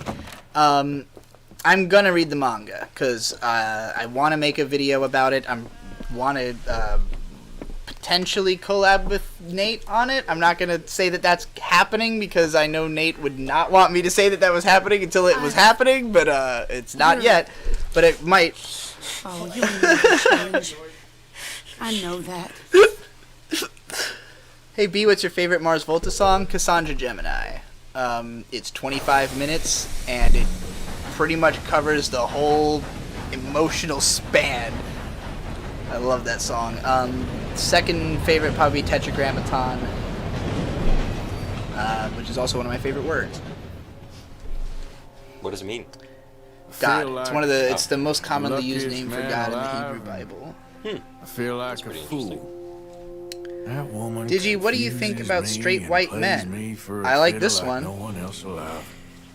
I trust I will not make a god-awful fool of myself once more, but somehow I imagine I Can you shall. explain the Void Gazer's intro music and why you chose the scenes you did for each intro? Basically, just trying to pick whatever the best looking action moments are, like anything that in 2 seconds looks cool. Cause like someone just talking at a camera for 2 seconds doesn't look like anything, but if there's even like an arm movement, then that could be a lot. And there is not as much usable footage for that as you would think. Like I really grab like each time I try to be like anything that's not my favorite gets replaced. So I'm constantly adding in new stuff to try to make it so like everything in there is cool, and then like, you know, eventually if I got to an episode where nothing new that we had topped anything in the intro, I wouldn't change anything probably, but Well, and sometimes we shoot 4 intro updates, like Right. the spray painting stuff. yes, the void thing was shot specifically to be the intro void section. Right. I got dual volcanic pistols now, which is very cool. The volcanic pistol is really neat. It's the first, like, kind of semi-automatic handgun that was made in production, and after it was made for, like, 2 years, it just stopped being made. It's basically like a lever-action rifle, but as a pistol. It's goofy. But it seems real neat. It's fun to use in this game. Hey Trix, I love the vibes of your group of Void Gazers. How did y'all find each other / how can I find my own Void Gazers? Gotta hit the road. You gotta hit the road and you just gotta go to the people you want to meet and find a way. You know, like, if all of us are going to be in an RV and we're going to be very publicly going to certain places, so you'll be able to find us for sure if you wanted to. Like, we'll be in your town at some point. Sure. Yeah, because I'll give the explanation for where Bird and Mint come from. Go for it. That exactly. I was just traveling around. I was hosting a comedy show in Elko, Nevada. Bird was like a fan of a podcast I was doing at the time on Twitter, so he wanted to come out up to Elko. He was in like San Diego, so it was like a 10 or 11 or 12 hour drive or something, but he didn't mind. Ultimately, that fell through. I didn't do that show, and we ended up meeting up when I was living in Louisiana. He wanted to drive across country because he had just got done with like all of his school and family obligations and wanted to do the cross-country trip people do sometimes. So he came and picked me up in Louisiana, and then we drove around the East Coast. Ironically, not knowing we'd end up back here. This is like 2 years ago. We go up to New York, helped a couple friends up there, friends at the time, do some comedy show stuff. And then we left there, and just kind of Bird and I just kept hanging out. We ended up in Twin Falls, Idaho, where we were when I met Mint Salad on the internet. She was an artist for the podcast I produced, The Dick Show. She did some thumbnails for that show. He's Bird, you're getting shot. That's fine. You're supposed to get shot in this game. So yeah, You're like dead. so that's how I met. That's how I met Bird. And then, we were in Twin Falls with our buddy Kayshawn / Ineffable, who you'll see on this channel occasionally. He's a good buddy of mine. We have a dance studio up in Idaho that we work with that he owns and operates. And anyway, we were up there, me, Bird, and Kayshawn doing our thing. Mint Salad wanted to... Well, I offered... this is my favorite story ever. Because Mint Salad was complaining in like a Discord we were in that there's no guys worth being with, or whatever. She just broken up with some dork she was with. And I was like, well, if you drive 11 hours to Twin Falls, I'll let you have sex with me for $40. Some shit like that. I was like, if you pay me $40, I'll let you have sex with me. And it was just me, like, memeing. But, you know, we ended up talking. She came out. She never left again. And now she does all the dishes. Can't fucking get rid of her. Yeah, she does do dishes. That's good. It is pretty powerful. That's how we got us, like, the ASC Presents group. And then in meeting Beatrice, it was like a natural progression into what we were calling the Digi Collective. Yeah. And then from there, like, we just decided to go all in, and we became Yig Studio. Yep. We are the branches of Yig. There are many. Yeah. Type shit. The logo comes from a Zippo lighter I carried around for a very long time. Actually, Yeah. where's that? I don't know. I have no idea. You didn't find the land. It's one of the things that like I will lose for like 3 months at a time and then find it and It's be like like, our oh Horcrux, yeah. though. Yeah, it is actually my Horcrux. It's that and that bird mask. Those are my Horcruxes. Cool. That's the answer to that question. Surprisingly, Rumi said, check out Rural Internet's Breaking Up. You'll love it. Never heard of it, but we'll have to check that out. You listen to any nerdcore chicks? If not, you should check out Daddy Fat Snaps. I've never heard of that. I really like MC Lars and Kabuto the Python for nerdcore. I think, I can't think of any, like, very explicitly nerdcore artists that I'm a big fan of, but I like Del the Funky Homo Sapien, who has the most otaku rap of all time on both sides of the brain from, like, the year 2000, where he's, like, referencing every video game and anime that anyone had ever heard of in a song with another dude who I don't remember who he is. And then also Milo does a lot of nerd bars, or I guess Rap Ferreira as he's now known.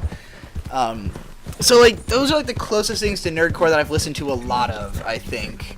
Watsky's kind of nerdcore-y. Watsky's just a nerd. He's yeah, okay, that's Watsky's fair. very San Francisco Bay Area rap, but he's kind of dork. He's into spoken word poetry. Yeah, the spoken word element is more. Dork is probably a better word than nerd. Childish Gambino counts. Okay. Because the internet is an album about being online. Talking Right. about world stars. But I've never really listened to that a whole lot, so Right. Well, you know.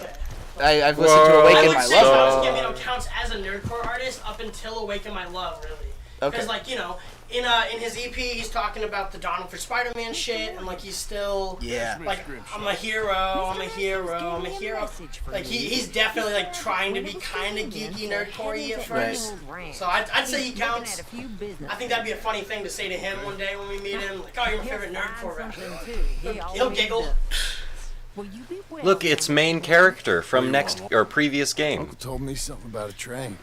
Amazing. What did he say? Kazak asks, Mary Beth favorite overheard Tool something about song? a train full of wealthy folk rolling down through Scarlet Meadows. Just I like really like Schism a whole lot because of the lyrics. I really like Lateralis a whole lot because of the lyrics and the whole Not thing. too guarded, it's perfect. I ain't thought it I mean, their first three albums are all fucking great. Sure. So What if we could force a train? Nobody to asked stop? me, but prison sex. Look, Prison Sex also very Get a good. wagon Full of something flammable. Oil. Okay, from the first album, my favorite track is Bottom. They either have to From the stop second or album, die. my Even favorites train are driver probably must be cooked Ainima, alive. fucking Stinkfist, and really. Third Eye. And from the third album, That is real Schism, idea. Parabola, I think that's the first time and you ever had one of them. Lateralis. Shut up. From the You fourth like album, I only really First liked bastard. Rosetta Stoned Never have and half Right his in 2. brains eaten by Right a in 2 wolf is the and best one on end that up album, more actually, intelligent. just straight up. And So then you do it? I Yeah, haven't we're listened to gonna Fear need Inoculum very much. ammunition, It did not grab real me frightening, when I heard it the first and time, some but dynamite. Open up the I trunk. might give it I'll get another the shot. supplies. Gotta head into town for Abigail anyway. Don't even ask.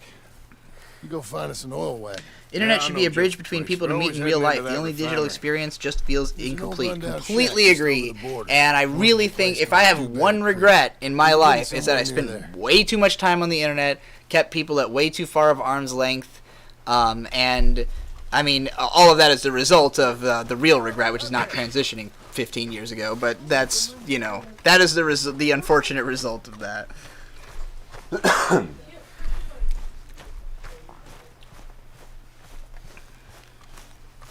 Stupid horse, I just fell out of my point. Stupid horse.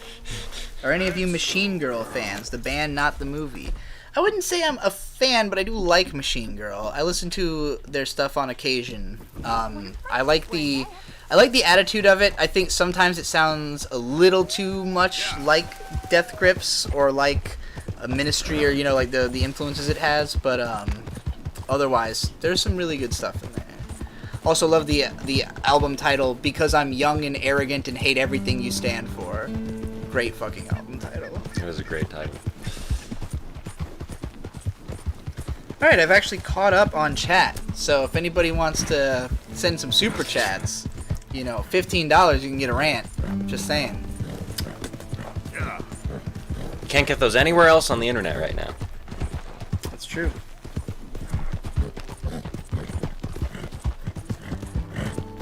I guess I'll go back up through the chat, see if there's any stuff I missed that I want to read. I thought Yig was pronounced egg, and it should be. Yeah. Egg Studios. Egg Studios. Well, it's Eggers. But Is it? Because the first time I ever heard it was in Tales of Symphonia, where they called it Yggdrasil. I have like a very clear image of, because the main character in Tales of Symphonia has the same voice as Robin from Teen Titans. So I have a very clear audio in my head of Robin's voice going, Yggdrasil! We have to save Yggdrasil! I've also... we need to sample that for something. Yeah. That's fucking awesome. I love Scott.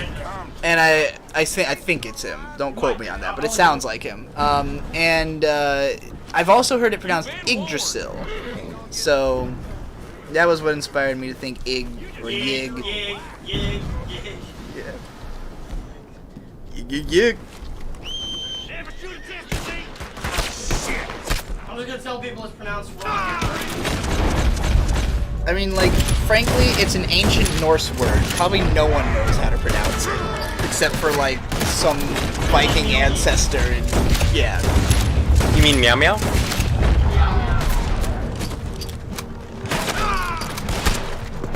Ooh, dead. I'm finally going to be watching Evangelion because of content. I've tried many times, and I've watched a fair share of analysis, but I always forget where I left off. Well, you'll be able to take the whole ride with us, because we're doing it in nice, comfortable, 5-episode chunks, once a week. Let's see if anything's new here. Did Brockhampton fall off? It seems like it. I ain't heard shit about Brockhampton in years, so... I don't know what happened. Maybe they aren't... Are they still around? Are they still a thing? Yep. I don't know. There's a lot of motherfuckers in that group. It's usually hard to sustain that for a long time. If you were to watch an anime tonight, which one would you watch? Fruits Basket. I want to watch all of the new Fruits Basket, which is like 50 episodes. So that's the next anime I want to watch for myself.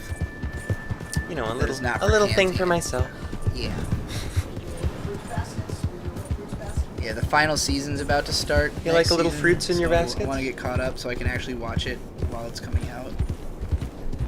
Thoughts on Gintama finally ending after faking it 20 times? Yeah, I know the manga is actually over. I assume the anime is wrapping up or something. Does it have like a... I hope I finally watch it all. It's at funny. some point. We watched the first episode of Gintama, and what I said to her after watching the first episode was, "Yeah, I'm not gonna watch the rest of this until it's over." Yeah. And now I guess I have to.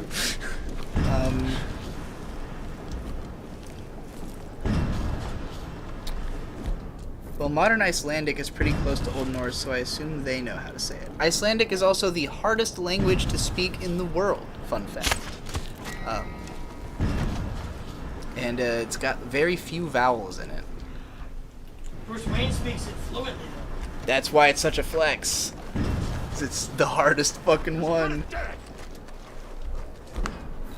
I'm rewatching Ava with you guys. Gonna be an emotional ride. Yeah, I feel like for at least these first 10 episodes, I've had like a pretty comfortable emotional distance because I've seen them so many fucking times, and I wrote analysis videos on all of them. So it's gonna be interesting to go beyond that point where I never did write about anything past episode 10, I think. So, yeah, it'll be fun to finally be able to like do analysis on all that. And our episodes are long as shit, and I know they're only gonna get longer as the show goes on. So. Thoughts on Cat Girl Research Society finally resurfacing after nothing but a few live streams. Exciting. I would love to work with those guys. Those are some people I definitely want to meet at some point. I think they live in either Canada or like Minnesota, somewhere up north, hopefully in America. Because they do, like, out of any anime channel, they are the closest to people who do the kind of thing that we are doing now. I'm gonna walk in. Brockhampton released a song with Danny Brown today. Well, okay, then I guess they haven't fallen. What is Brockhampton? Yeah, they're a rap boy band. Interesting. Yeah. They combine like they're somewhere between Odd Future and like if emo rap got blended into Odd Future, basically. But there's like a ton of them, and they do like full choreographed dances on stage and everything, like a proper boy brand. They have t-shirts that say like "Best Boy Band Since One Direction," and That's stuff cute. like that. But like they're not, kid friendly in any way, shape, or form. Like super hard ass lyrics type thing. They're a fun group. I was never hugely into them. I think I would have been if like I had been 5 years younger when they came out. I would have been obsessed with them, but unfortunately I was already well into my 20s, so didn't have like the room in my heart for it. Also, I was just kind of like upset that the like the screaming white guy in the group isn't as good of a screaming white person as I am, so I wanted to be I was like, I could have been the white person in Brockhampton. But I guess it's a boy band, so can't have any girls in it. 1180 had quite a few scholars from the Vatican and Arabic countries traveling as far as Norway. Now that you've read all of Chainsaw Man, would you recommend it? Yes! Yeah, that's definitely... Holy fuck! Chainsaw Man, I mean, I guess you probably haven't seen the contents that we did on it, but I literally considered it a 10 out of 10 manga. It's incredible. Probably my top 5 favorites. I only read like 3 chapters with her, and I regret... 3 of them crazy fucking chapters. It's fucking insane. Though everything that happens is just completely daft in that manga. It looks incredible. I'm terrified of the anime adaptation that's being made because I don't think it can be as good, even if it's good. But, hopefully it will at least draw attention to the manga for more people. And, yeah, we had a lot of fun covering that on Content. We're probably going to do Fire Punch as well, just because, same author and people seem to like it almost just as much. Hey, $15 from Otaku Heart. Hey. Thoughts on Reki Kawahara, not his books, but the man himself. Well, I don't know Reki Kawahara as a personal friend or anything, so I don't want to speak too much on him, but I'm fascinated by him through the interviews I've seen because he's very humble, and to compare it against Hajime Isayama, the guy who does Attack on Titan, because I've seen interviews with both of them, and they have similar energy in that they're both people who have made something that is much more popular than they think it is good. But in the case of Attack on Titan author Isayama, I think that guy has really great taste, really knows what is good, and when the anime started airing, he said that was what made him like the manga a lot. Like, when he saw it brought to life and like the characters kind of recontextualized and everything, and like saw how entertaining it could be, it made him care about it more. So he started putting more effort into making it good. And I think as of the final season, it is legitimately great. When it comes to Sword Art Online, Reki Kawahara has a similar attitude of like, I know my story is kind of not that great. And you have to bear in mind, Sword Art Online was denied publication when he wrote it. It only got published because Excel World 5 years later was finally successful. And the anime adaptation blew SAO up to fucking mammoth proportions. If not for A1 Pictures having like set the standard of what shiny modern anime looks like, SAO would be nothing. And Kawahara knows this. He is not trying to act like he's an amazing author. And he is listening to criticism, particularly of the way he writes women, because he's gotten a lot of shit about the way he writes women over the years. He has decided to stop using sexual violence as the only threat that exists in the series, and try to regard the female characters as characters. So, he's going in the right direction. He's listening to what people are upset about, but, I don't think that he necessarily has the good taste and capability that Isayama has to actually make the story good. I do think there's tons of great ideas in SAO. I've said before, I at one point was writing my own rewrite of the show to focus in on it being about post-traumatic stress disorder, because that's the most interesting thematic thing that happens through a lot of it, and there are ways that it could have been tightened up to be a compelling story if it was structured more like a Gurren Lagann or something, but, it would take a lot of doing to make it good. And that's not the direction it went in with the continuation of it. It became like a really bizarre thing, so... but yeah, I don't think there's any reason to think Reki Kawahara's a bad man or anything. I've never heard any negative rumors about him or anything. I love Log Horizon and author Mamare Tono, and that motherfucker went to jail for tax evasion, so... Which is not a crime. Not a crime, but it's still went to jail for it.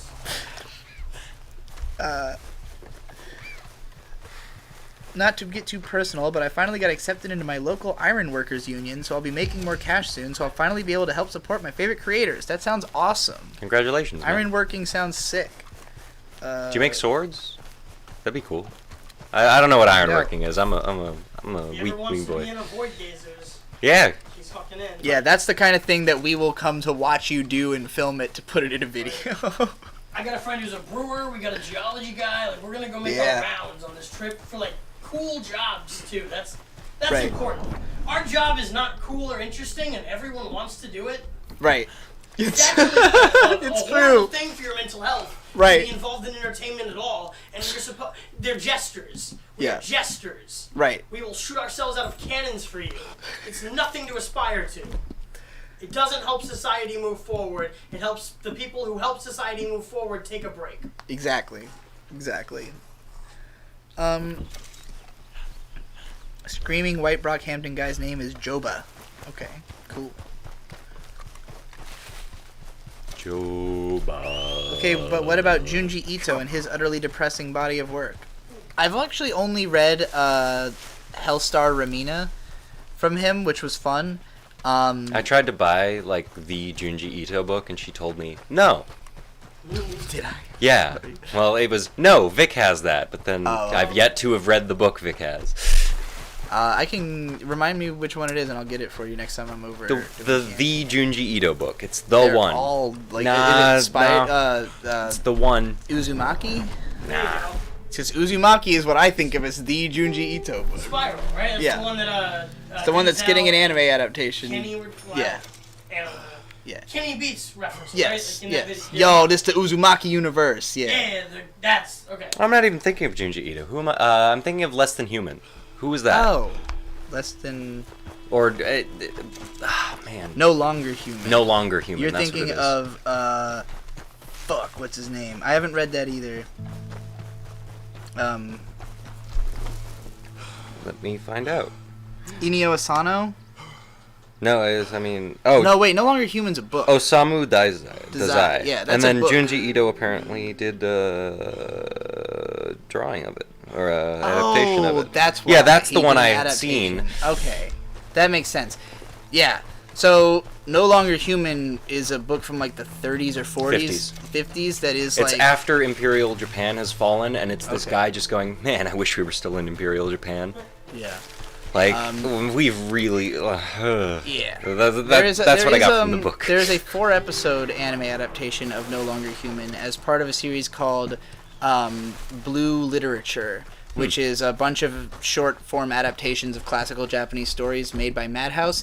The No Longer Human one has character designs from the Death Note illustrator. Oba. Yeah, and Tsugumi Oba. And Oba where? And yeah, it's really quite good. It's the main character guy was raped by women a lot when he was a kid, and he's really fucked up about it, and doesn't feel like a human being. Gotta check that out. It's pretty interesting. Who's the writer? Sugumi Obi and Takeshi Obata? Yeah. Okay, the other guy. Takeshi Obata. I didn't want to sit with that. I was like, that's wrong. I think he's the writer. The author. Vizzy spitting bars and facts. Respect the homie over there, says Damon Smith. I don't know what that was in response to, but it's whenever you said something that he agreed with. Bars. We had $15 from Battle Kitty, who says, as far as I know, Beastars has gotten better reception than Twilight, even though it is arguably more niche. So rant about that, please? The fact that it's more popular than, or better reception than Twilight. I mean, I think Beastars is a lot better than Twilight, so that's probably why it's gotten a better reception. But, rant about Beastars. Beastars is fucking great. And incidentally, if you want to hear me rant a lot about Beastars, we've covered it up to episode 6 of season 2 on Content. So we did the whole first season back when that aired. We've covered the first half of the second season, and we will be covering the second half of the second season very soon because it's just wrapping up, I think, like tomorrow or something. But yeah, I love it. I think that it has some of the just deepest character writing on anime. Like, my only kind of problem with Beastars is that the way that it's written is somewhat meandering, where you're not really sure where it's trying to go, and it definitely defies your expectations. Like the second season, when it starts pulling away from the school and like focusing more on what the characters are doing outside of that, it definitely gets more interesting, and there's a lot of breadth to the series. It covers tons of ground. It has lots of just like random details and like weird little scenes that just flesh out the way that the world works, and all of that is super cool and interesting. So like, but mostly it's just the fact that it's willing to dive into relationships in a way that anime usually isn't. You know, maybe because you know, it's not a shoujo manga. It is written by a woman, but it has more of a shoujo flair in that it's so focused on like character relationships and, you know, how they affect one another. Even though it also has this huge action element and like, you know, it's very well gender balanced. There's lots of boy and girl characters who are well realized as well. And the fact that the use of making all the characters animals is a great idea in this series because of the subject matter. It's able to go way deeper into violent sexuality than most shows, because like the eating metaphor of like, you know, the carnivores have to literally like hold back with all their might to just eat every random fucking person they meet, and you know, there's just a lot of commentary on the violent aspects of relationships and society that would be really uncomfortable to watch humans experience, and because they are animals, they can kind of get away with it, and I think that makes it great because it covers themes and subjects that most shows wouldn't. Very funny. Especially in anime. Woo with $5 says, "Will I have any 2-hour rants to look forward to?" Like, you've done 2-hour rants? No, I've never. The longest rant I ever did was like 30 minutes. I don't know if maybe they just mean like 2-hour videos. Okay. In which case, I don't know. It like there was a time where I was really striving to make like the biggest, longest videos possible because I thought that was just really cool. But that became saturated at a point where like, because it used to be that in old YouTube, if a video was longer than like 5-10 minutes, nobody would watch it, and like a video that was 15 to 20 minutes was considered like an endeavor. And I remember the first time I made a 20-minute video on Equestria Girls, I was so afraid of editing it that I like was, you know, like for like a whole week just like hemming and hawing about it because I knew it would take me like 3 days to edit this 20-minute video. And now, if I'm making a 20-minute video, I don't expect that to, you know, like, not only can I edit way faster, but also, like, that's, like, not long for a YouTube video anymore, so, it used to be that if a video was going to be 20 minutes long, it had to be so polished and so edited, like Ego Raptor's analysis videos where they had full animation segments and shit, because, like, people just didn't think of YouTube as, like, a thing you sit down and watch. They thought of it as, like, something you throw up on your phone while you're at lunch, you know? Thanks, Joe Rogan. Yes, thank you, Joe Rogan. Thank you, PewDiePie. Y'all paved the way, so. Recommend Void Gazers and Void Chasers. Yeah, Void Gazers and Void Chasers are super long content that's on the channel right now that you can check out. The Void Gazers has lots of ranting in it, so probably the closest thing you're going to get to 2 hours of straight ranting is going to be the Void Gazers. Yeah, Void Gazers 5 especially, where I do like a 30-minute walking around, pacing around, talking about my whole history of being a trans anime fan, basically. So, just like you. Alright. I don't know about brave. I ain't much of a kid no more. I'm loving it. Haha, you said iron. Yeah, I know. I say iron weird. Everyone Why gives do me you shit say for it's? it. I don't know. I don't know. I like the snow. I found out when I was like 20 that I'd been pronouncing it that way my whole life, and no one had corrected me until then. And one day, like, my friend was like, "Why the fuck do you say iron weird?" And I was like, "What do you mean?" He was like, "It's iron," and I'm like, "No, it's not." And then like, I asked everyone I knew, and they all pronounced iron, and I was like, "Oh." And then I was like, maybe it's Inuyasha's fault. Maybe he was saying Iron Reaver Soul Stealer. And then, nope, it's Iron Reaver Soul Stealer. And I was like, well, I'm just retarded. I can actually relate. Up until I was 20, I referred to iron as ferrum because I knew the Latin names for everything. And I was raised only speaking Latin, actually. Wow. Only speaking a dead language, that's... Ixnay. Alright, let's go fishing.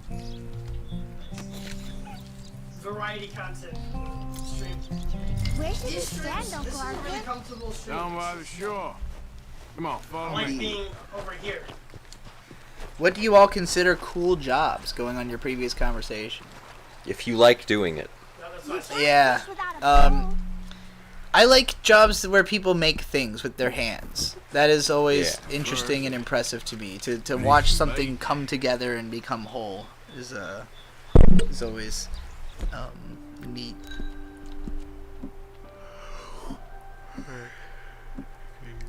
Are you bored of fishing already? How caught up are you on Berserk? Not at all. Cheese? Is Berserk still going? Yes. Really?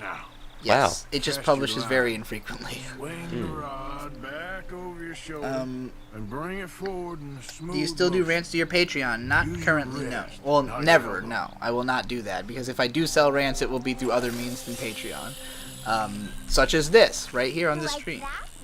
That's it. Good.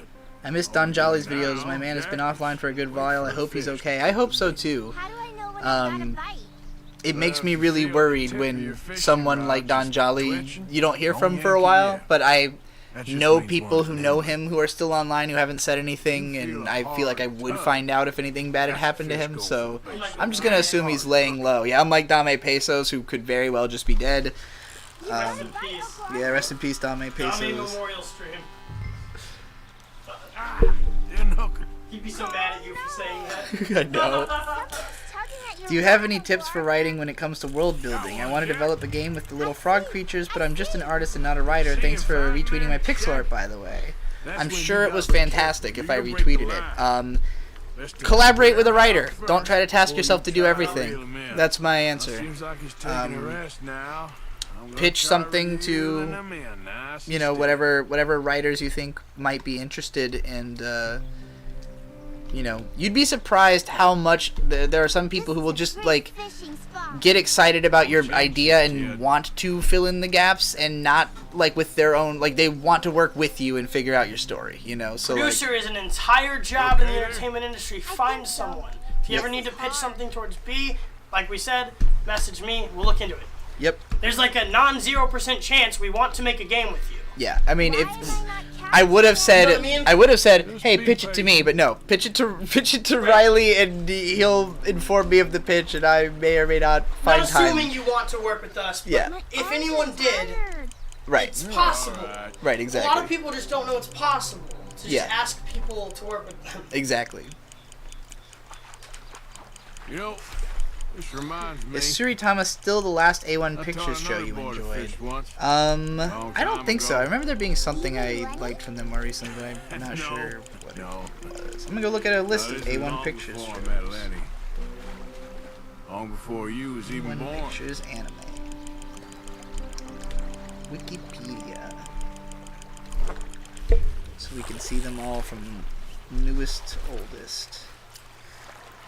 Look, Chad, it's a smallmouth Let's see. bass. It's almost as small as you. Huh. We should really throw these Oh, okay, smaller these are ones specials. back. Give 'em a chance Oh yeah, to grow up. Kaguya-sama Love is War. Oh yeah, we watched that. I had That was originally fun. not liked it, but then I watched it with Ari. I understood that show after just by having a boyfriend, basically. Like, there are certain anime that I struggled to watch because of the fact that I was really trying to project myself onto male characters and not trying to project myself onto female characters because of like a weird guilt complex. And as soon as that flipped, it changed my opinion on a bunch of shows that I realized, like, oh, I'm this character, not that one. That's how this makes sense to me. And that was a clear case of that. Was the guy in that show reminded me a lot of Bird, and their relationship, therefore, reminded me of us, and helped me to get a big kick out of it. Let's try again. What else have I enjoyed from them recently? What is Love Me Not? Are these all movies? It's something you say while you pick petals off of a flower. There, got him. Oh, they did a Hypnosis Mike Division rap battle. I saw the first episode of that, which was hilariously... I don't know. I want to watch... I'll probably force Vizzy to watch it at some point because it's a rap anime, and we gotta. Oh, I remember that one. Yeah. That was good. That was a fun one. It was odd. I'm interested in seeing how like flow works with Japanese. Like, well, I mean, I guess okay. I like Yui a lot. I guess I only know Yui primarily from the Fullmetal Alchemist opening, like the That song is so hard to sing. That song's so fucking cool. That is one of the hardest things to perform in the world. Is that fucking song? Extended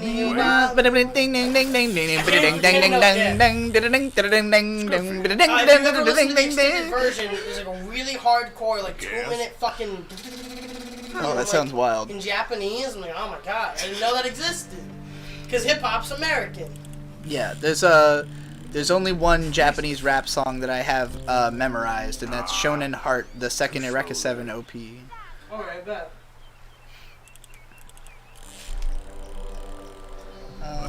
Yeah, okay, so that was my answer. Kaguya-sama Love is War is a show I have come to enjoy from A1 Pictures. Think I got one. Let's see here.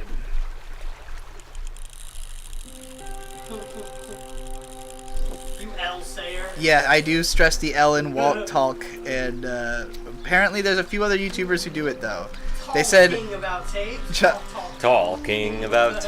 I will say though, John Smith, you say it might be an American regional thing. It's not a regional thing where I'm from. It's just me. I found out about that around the same time as the Iron thing. What a fine young man. So yeah. And in such complex circumstances. Arthur, isn't it? At least I don't say exacty. Who are you? Like fucking Carl from Who Are These Podcasts? I don't know how he got that royalty. Most trusted associate. Carl. You've read the file. It's called Who Are These Podcasts, run by a guy called Carl. Silver tongue and matures into a degenerate. Love that show and the Creep Off. Agent Milton. Also. Not that you're trying to Agent English Ross. Let me know when you Pinkerton do it, Detective Agency. Seconded to the United States government. Nice to finally meet you. We know a lot about you. Do you? In 4 minutes, we're going to do a 30-minute ending. $5,000 for your Hey head B, alone. you ever seen that one piece of fan art where $5,000 Lane is talking to for Terry me? A. Davis in a Zoom call? Gonna turn I have myself in. never heard We of want that. No. Vanderlyn. Old Dutch. I haven't seen him for months. A real American hero, that man. Because I Hey B, have you ever heard watched any Sion Sono guy films? You would fitting love his Love description Exposure. robbed I have heard that, and I've been train afraid to watch it belonging because it's to 4 hours Leviticus long. Cornwall But up I near did Granite see. Pass. We watched one for a rant. Ain't that a little Was it Tag?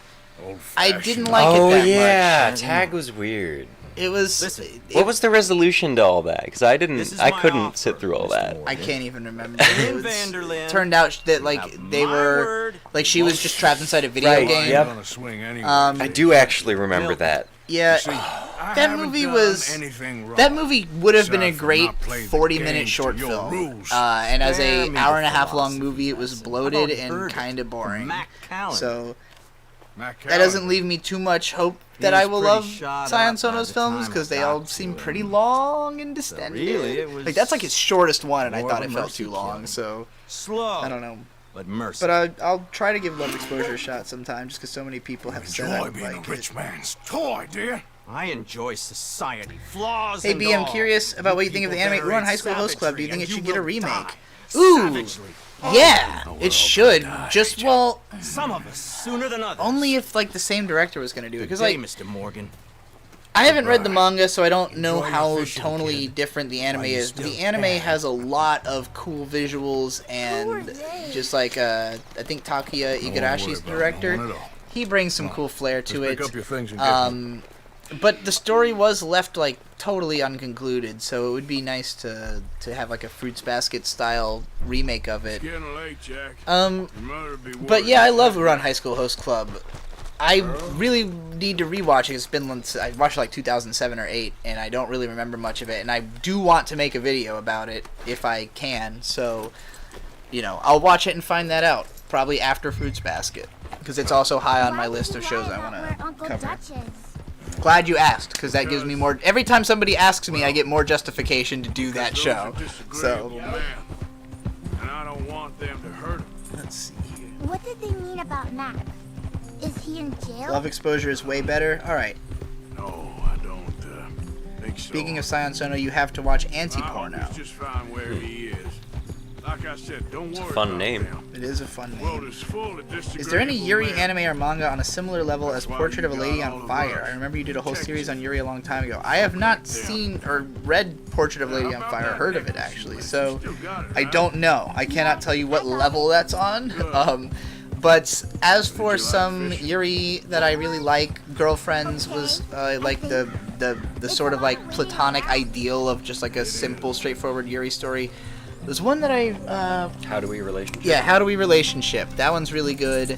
I love the characters in that. I've only read the first volume, so I can't say if it like goes anywhere super interesting. Pretty. Not the lucky. What other Yuri manga do I really like? No need. Or We had a anime? Good time. Yeah, I mean, I talked about like the best anime ones in that video I did, so Nothing. although that's Just not up met some anymore. folk. I better go But they speak were to Simone, Revolutionary Girl Utena, You did real fine. Nanoha. Thanks. I can't remember. Just go look at got a problem. What? fuck, what's her I'd name? see guys out near the Fucking Pedantic Romantics fella named, girlfriend. Zaria. Zaria has covered like every Yuri anime there is on her channel, in extensive depth. So you definitely get some Yuri recommendations there. And they know about the train and they know we're here. Well, you followed back here. So the Pinkertons found me. That's what's going on. They want you Also, to- we've got 30 minutes to the end of the stream. If you'd like to rant, super chat $15. you take it? Very funny. Are you hyped for Guilty What Gear do we do Strive? now? Yeah. I'm always hyped for Guilty There's another Guilty Gear coming out. apparently. Hmm. I say we do nothing. Dutch, you're yeah. silly. $2 from Andrew Soto. Which of the trying to 4 skip. elements do you You're doing embody? something stupid. Ooh. We have turned a corner. Earth. Fire. We survived. I was answering for me. Them Just- Yeah. mountains. Yeah, you're We a just good had to Earth. stay. I'm calm. Fire. That's why I'm the Fire Witch. One of the reasons. Tracks. Did Tony have sexy Mario energy in person or no? Absolutely. Waluigi. Waluigi. I thought it was more of a sexy Wario. Yeah, he's got Yeah. a little bit of Waluigi. I'm a sexy Waluigi. I meant Wario, yeah, the fat one. Yeah, yeah. Wario. I've never played Mario. I was busy having sex with of-age women. Have you Fortunately, played Wario though? Fortunately, I've played the Wario games They and are Super great. Smash Bros. While having sex with women. Wario games? Yeah. Oh, they're good. They're fun. Wario, like he has the Wario alter Land ego. 4 on the GBA Yeah. is fucking awesome. There's whole levels on Smash based off of that, and I mean, Wario's ultimate, like he turns into that superhero. That's like just like a thing that happens in the game a lot. And the best thing about the Wario games is none of them are more than like 5 hours long, so Yeah. you can just sit down and crank through them. One day we'll do that. We'll make me play bad video games. Come on. I don't even think they're I bad actually video had games. because of the fact that I don't know if Vic has yet taken down all the Digibros off of Vic and Hope. I think he was gonna do that. Maybe he has, but if not, me and Devu did a Let's Play through Wario Land 4. It was like 12 episodes from like 4 or 5 years ago. I'm not like recommending this, I'm just letting you know if you're really curious that it might still be out there. Hey Trix, talking about anime, would you talk about Noine? I need to finish that. I have 2 box sets of Noine because I bought one and my friend gave me one later, and I've only seen the first 2 episodes, which are awesome. I think it was a show that, like, I watched the first 2 episodes and thought I wasn't smart enough to understand it yet at the time, because I was probably like 18 and it's about quantum physics and shit, and it was like going over my head. But that's a show I could definitely watch with these guys, and they would probably think it was cool because it's like everybody considers it like the Donnie Darko of anime, basically. Whoever shoots more of these bottles wins. Just throw your gun and aim when you're ready. All right? Yay, I adore Iran High School Host Club. It was the first case of my ever identifying with a character. Kaoru still remains special. Very cool. Easy, man. Do I like Bonen no Zamdo? That's another show I never finished. At the time that was coming out, I remember seeing the first like 7 or 8 episodes, and the first couple episodes of that had the best animation I had ever seen up to that point. Like, the transformation sequence in that first episode is fucking mind-blowing. And then I remember the plot was just like very strange, and Victor had finished it and not liked it that much initially, so I did not watch it. Then he went back and rewatched it and decided it was good, so now I have to watch it at some point. But no one talks about it, so it's not a high priority for me as a creator to watch. It's anyone's shot. Would you say you prefer to watch shoujo anime more ever since you transitioned, or see it in a new context anyway? Seems like you got a lot on your list, and I was curious. I haven't spent enough time like just sitting around watching shoujo to know if I like it more. There are lots of shoujo anime I already really loved, like Nana, Uran, Snow White with red hair, and I don't know if I will like, suddenly enjoy the ones I didn't like more now. But I think there are certain categories of shows where, like I was more. I don't know. When it comes to anime, I just watched everything, so I can't say that like I was ever not watching shoujo, like as a point. What is shoujo? Shows for girls, stuff for young girls. So basically, in Japanese, magazines are very like demographic driven. So manga magazines will either be like shonen, meaning young boys, shoujo, young girls, seinen, meaning older men, josei, meaning older women, and when it comes to anime adaptations of manga, josei adaptations are very rare, because seinen are more rare as well, but like in general, in Japan, everyone reads manga, only anime fans watch anime. So like, there are some anime that become like kind of mainstream that are usually to try to draw more people to the manga, but like, manga that are made for adults are less likely to get anime adaptations unless they translate really well to it. The best josei anime would be like Sangatsu no Lion, Honey and Clover, which is from the same author, Nana, and actually I think that might be a shoujo manga, but it like the characters age to the point where it deals with very adult themes. Paradise Kiss. So Madoka Magica is not based on a manga, so technically it doesn't have like an easily placeable demographic. Because yeah, it's just like manga magazines are demographic based. So like, there's a lot of people who talk about them like they are genres, and that's not how they're meant to be thought of. So like, if something is an anime original, it's for everyone, like is probably what they're hoping. In the case of Madoka, I think they were pretty much just aiming like anybody who cares about magical girls in any way, shape, or form, this is for them, because it's equally popular with men and women. So that's one of those that just like hit hard as fuck with the whole world. Let's see here. I'm not sure if I actually answered the question. Oh yeah, if I like shoujo anime more. Yeah, I think it's less that I like shoujo anime more and more that I just connect with different characters in the shows that I watch than I used to. Where like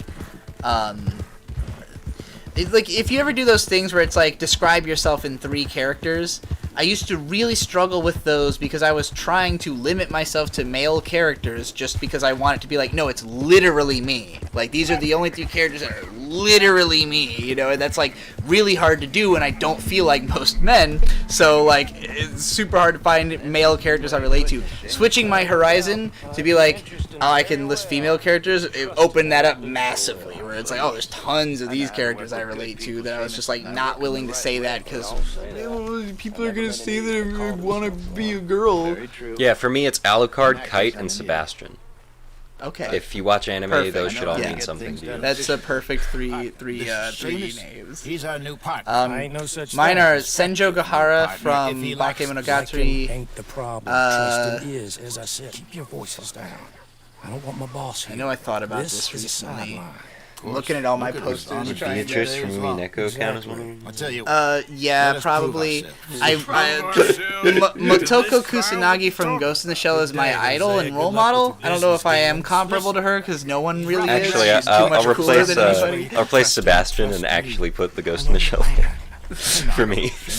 I'm old enough. I know I ain't dead. I don't know. I can't remember names. Not idiots. Let us prove it to you. Do you have any tips for creative writing for someone who isn't very lexical? Old Bob Crawford and his boys Don't just bought a try beautiful to stolen be stagecoach lexical, I from guess. upstate. Just focus It's in more their on bond. describing the images you've got in your brain and then have an editor go back. Like, Use voice to text. something to remember, published authors all have editors. None of them are as good as they seem. Well, he's not just an Like, I am a better technical writer than most fiction writers probably are. Like, I would be a good editor for a fiction book. Probably more so than, like my writing, even in fiction, is very curt. I don't do a lot of descriptive detail because I don't think in images as much. So, like, I actually think it's a problem that I am too technical of a writer as a fiction author. So, don't think of that as a limitation. Just find people who can make up for that. This is gonna my advice to every artist is always gonna be like, yeah, find a guy who can help with that. Like, everybody's trying to put too much on themselves. Well, because just like the mainstream does not talk about the behind-the-scenes technical aspect of anything. Yeah. Well, I think a lot of it is people want credit. It's because the author doesn't, like, I think a lot of it's pride, where the author's like, well, I came up with the story, so it's my story. And it's like, well, you know. It's all a team project. Me? All of it. You're the one who's been out gallivanting around here. That's what you call it. Clearly you've recovered from your bearing.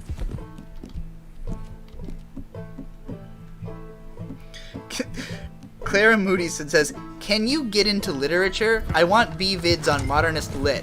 Like, at first I thought you were asking, like, is it possible to get into literature? But no, you're specifically asking me to get into literature. I mean, recommend me specific books, and I'll give them a shot. Like,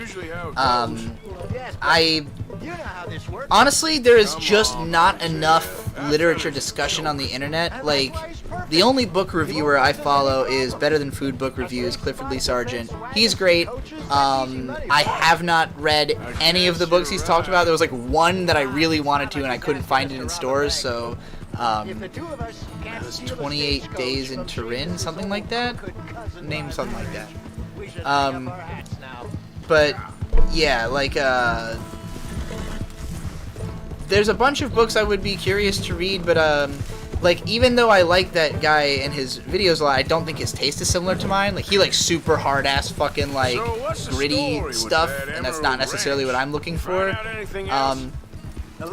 It's funny because, like, I was thinking recently about how, like, my favorite book I remember reading in school was The Joy Luck Club, which is about 4 Chinese American girls, and they're like, it's told in vignettes where there's 4 girls and each of their moms, and they all tell 2 stories, like one of their childhood and one of their adulthood. So it's like 16 little vignette stories, and if there's more books like that, I would be very interested in that. I would have guessed House of Leaves. Yeah, it's also like that's my favorite book, period, is House of Leaves. Andrew Soto for $20 says, rant about identity. Do you resonate with the notion that there is one universal subject that is everyone at all times? Are we too zoomed in when we believe we must describe ourselves with increasingly specific specificity and labels? Yes, absolutely. And I'd like to pause real quick. Every time a rant comes in, we'll add like 5 minutes to the stream, so now, whereas it was 12:30, it will now be 12:35, 12:40, something like that. Just because the rants take up. Yeah. Okay, let's take a quick. I definitely think that people are way more similar than they are different. We all have to do pretty much the same literal functions to live. I think that people trying to be special and unique is a huge problem for themselves. Like, you need a niche, but a niche does not mean that you have to be entirely a niche. It means that you can be like 95% the same as everybody else, and that extra 5% is what makes you like evolutionarily a next step kind of thing, you know, like, or like a purpose. Like, as long as you have a sense of purpose, that's what will keep you going. Everything else can be as normal as fucking possible, and you'll be happier about it. Like, streamline shit, you know, and only be unique in the ways you need to be is what I would say. I think people become obsessed with identity when they think they don't have a purpose. Like when you feel like I can't figure out what I'm supposed to do, so I have to like project myself onto all these different things that become me. Like even for me as like an anime fan, I kind of talked about this in my one of my favorite Substack articles I've written was called Anime Fan Trap.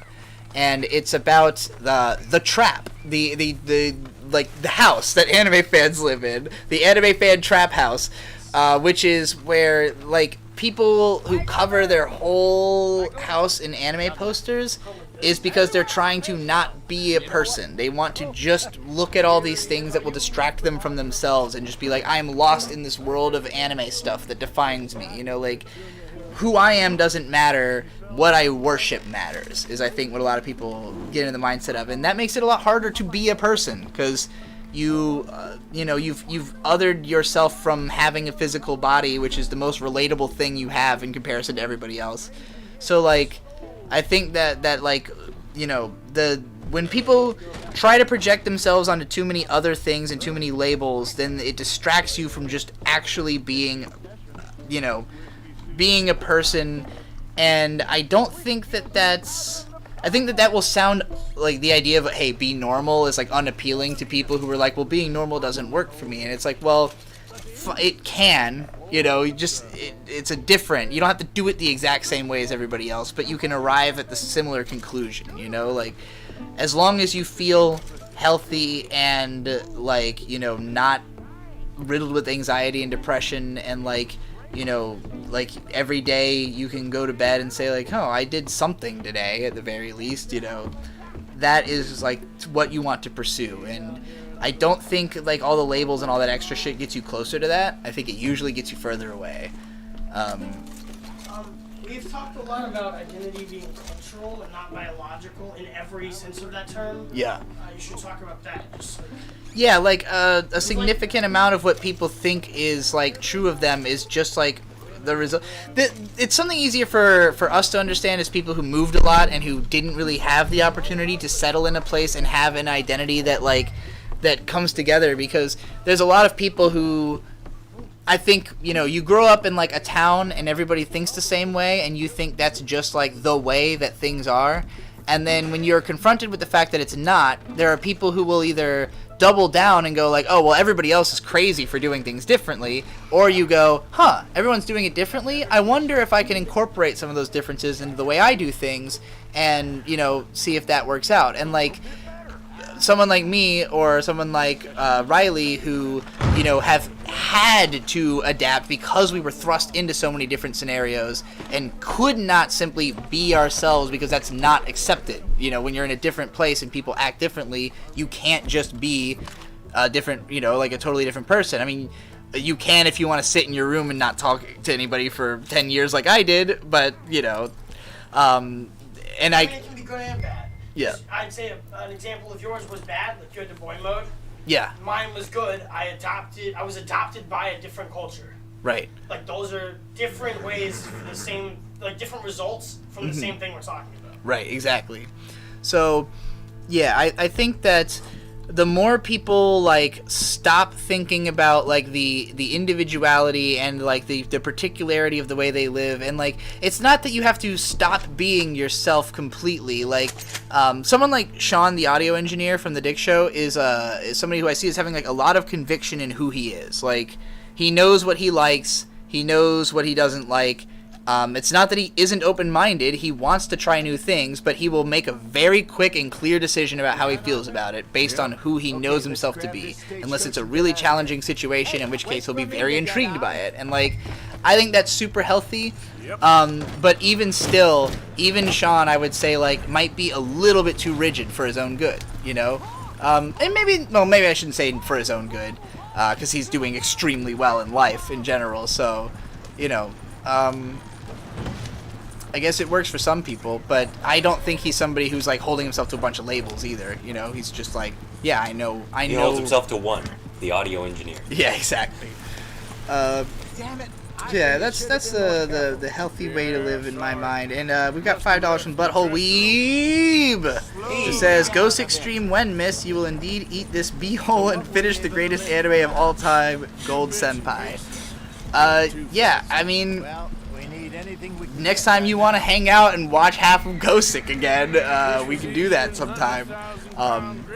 I haven't seen any of Ghostic, so I'm particularly excited. I think you would like Ghostic, so, you know, you can come show Bird the first half, and then we'll watch the second half and do a podcast on it. And then I'll just eat ass in the other room. Yeah, and Riley will eat all the ass. I mean, naturally we'll have ass-eating breaks between each episode of Ghostic. How long you think we're gonna stick around here for? So, here's something strange. Seamus was telling me how he also makes these little trinkets for people from animal claws, teeth, and such like. Good luck charms. What, like a rabbit's foot? I suppose, but he was claiming they really do work. Don't they all? Okay. Damn, sometimes I just wish people would let me inject them with estrogen. What? That's what Vienna's Vanguard said. I take pills rather than injections. I don't know if I can deal with needles. How was it? Fine. Nice people. I actually wish I had, like, gotten my T and E levels checked before I started, just so I could know what the numbers are. But I think I probably had, like, an uncharacteristically high amount of estrogen before I even started transitioning. And the second I started taking estrogen, it was like it was like 2 weeks, and I felt like I'd been doing it for a year. Like, it felt like, oh, wow, this is like a controlling force on my mind now that I had to kind of, like, you know, get used to before I could feel like an adult again. So, discreet, you know. I'm there now. Goodbye, gentlemen. That's true, yeah. Stop smoking cigarettes because I can't smoke and do that, and I'm really happy about that. That's a very healthy improvement on your life. Very healthy improvement for sure. Nobody should be able to say with a straight face that estrogen is worse than nicotine. Tobacco, Yeah. and additives. Yeah, exactly. Yeah, it's a great point to bring up anytime somebody says anything about that. Yeah, I quit smoking. The hormone replacement has made me feel amazing. Like, honestly, I said to Dick on the show, like, I literally did not feel like a human being until, like, this month. You know, like, the start of March or so is when, like, I crossed the threshold of, like, wow, I feel like how I'm supposed to. I'm such a raged up testosterone, like, beast that I could probably benefit from estrogen, you know? Like, maybe more men could use a little more estrogen and, like, maybe that's very diet possible. And not injection, but yeah, like, estrogen's just not it's weird. Estrogen is just like the opposite of testosterone. Yeah. So the fact that it's even labeled gender-wise is weird. Right. It's not like particularly involved in that process. Right. There are, I mean, there's a Twitter user, I don't know what their current handle is, but 120 pounds of lean cave beef, who very much insists that he is a man, but takes estrogen and looks like a woman. So there's definitely something to be said for, like, just liking the effects regardless of how you identify. There's also, so funnily enough, because the two medicines I take are spironolactone and estradiol. Spironolactone is also a medicine that's just used as like an anti-seizure thing that my granddad is taking also. It was really funny. We were having breakfast, and B was like, yeah, so I take estradiol and spironolactone. And then her mom goes, you know, Pop takes that. I'm pretty sure Pop takes that. It was very funny. And I mean, it's good for not having a stroke or a heart attack. Because you're such a testosterone-filled rage beast. Exactly. So, and It's also, there are women who take T blockers to make it so they grow less facial hair and shit. So, you know, there are uses for these things beyond being trans.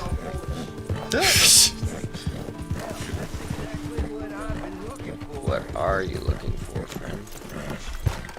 Well, hey there, partner. What do you mean it was like a cloud over your mind? It's like... Sure. Look at this, my like friend. Tobacco. Oh, how do I put it? Nature's gift to us all. Focuses the mind like nothing else. Whatever you say. I'm not ready to try putting things into words yet. Maybe I'll get there eventually. Describing like how like physiological change feels is extremely difficult. Well, plenty left here if you're interested. Back at you. I bet. Right, exactly, yeah. Smart. Hey, tobacco. Grateful Valabrant says, a lot of anti-seizure medicines are used for a bunch of other things. Source, I have seizures. Good luck with that, my friend. Kudere-kun says, I want to try estrogene, but I'm sure it's more expensive than I can afford. So, for the 3 months of pills that I got, combined it was $300. I do not have insurance, so, you know, it might be cheaper if you do. I mean, it will be cheaper if you do. So, yeah, I think the estradiol might have been the cheaper of the two. I'm not sure. You can definitely get these things way cheaper online. I was going through official channels because I'm, you know, I'm a baby girl in the scrub and I don't want to damage myself. And I asked her too. Yeah. But, yeah. You weren't the first one to ask me to either. Everyone was telling me like, hey, you know. Actually, what convinced me was Jeff Burgess, who said that he had a bad experience on HRT, and he was like, you should definitely do it officially. I was like, well, if you're telling me that, then I believe it, because, yeah, you know, Jeff is not someone who would ever tell you to take the legal path for no reason, you know, like. So, is he Jeff right now then? Yeah. Jeff Burgess, he, him, as far as I know. That is at least the way it is on the internet.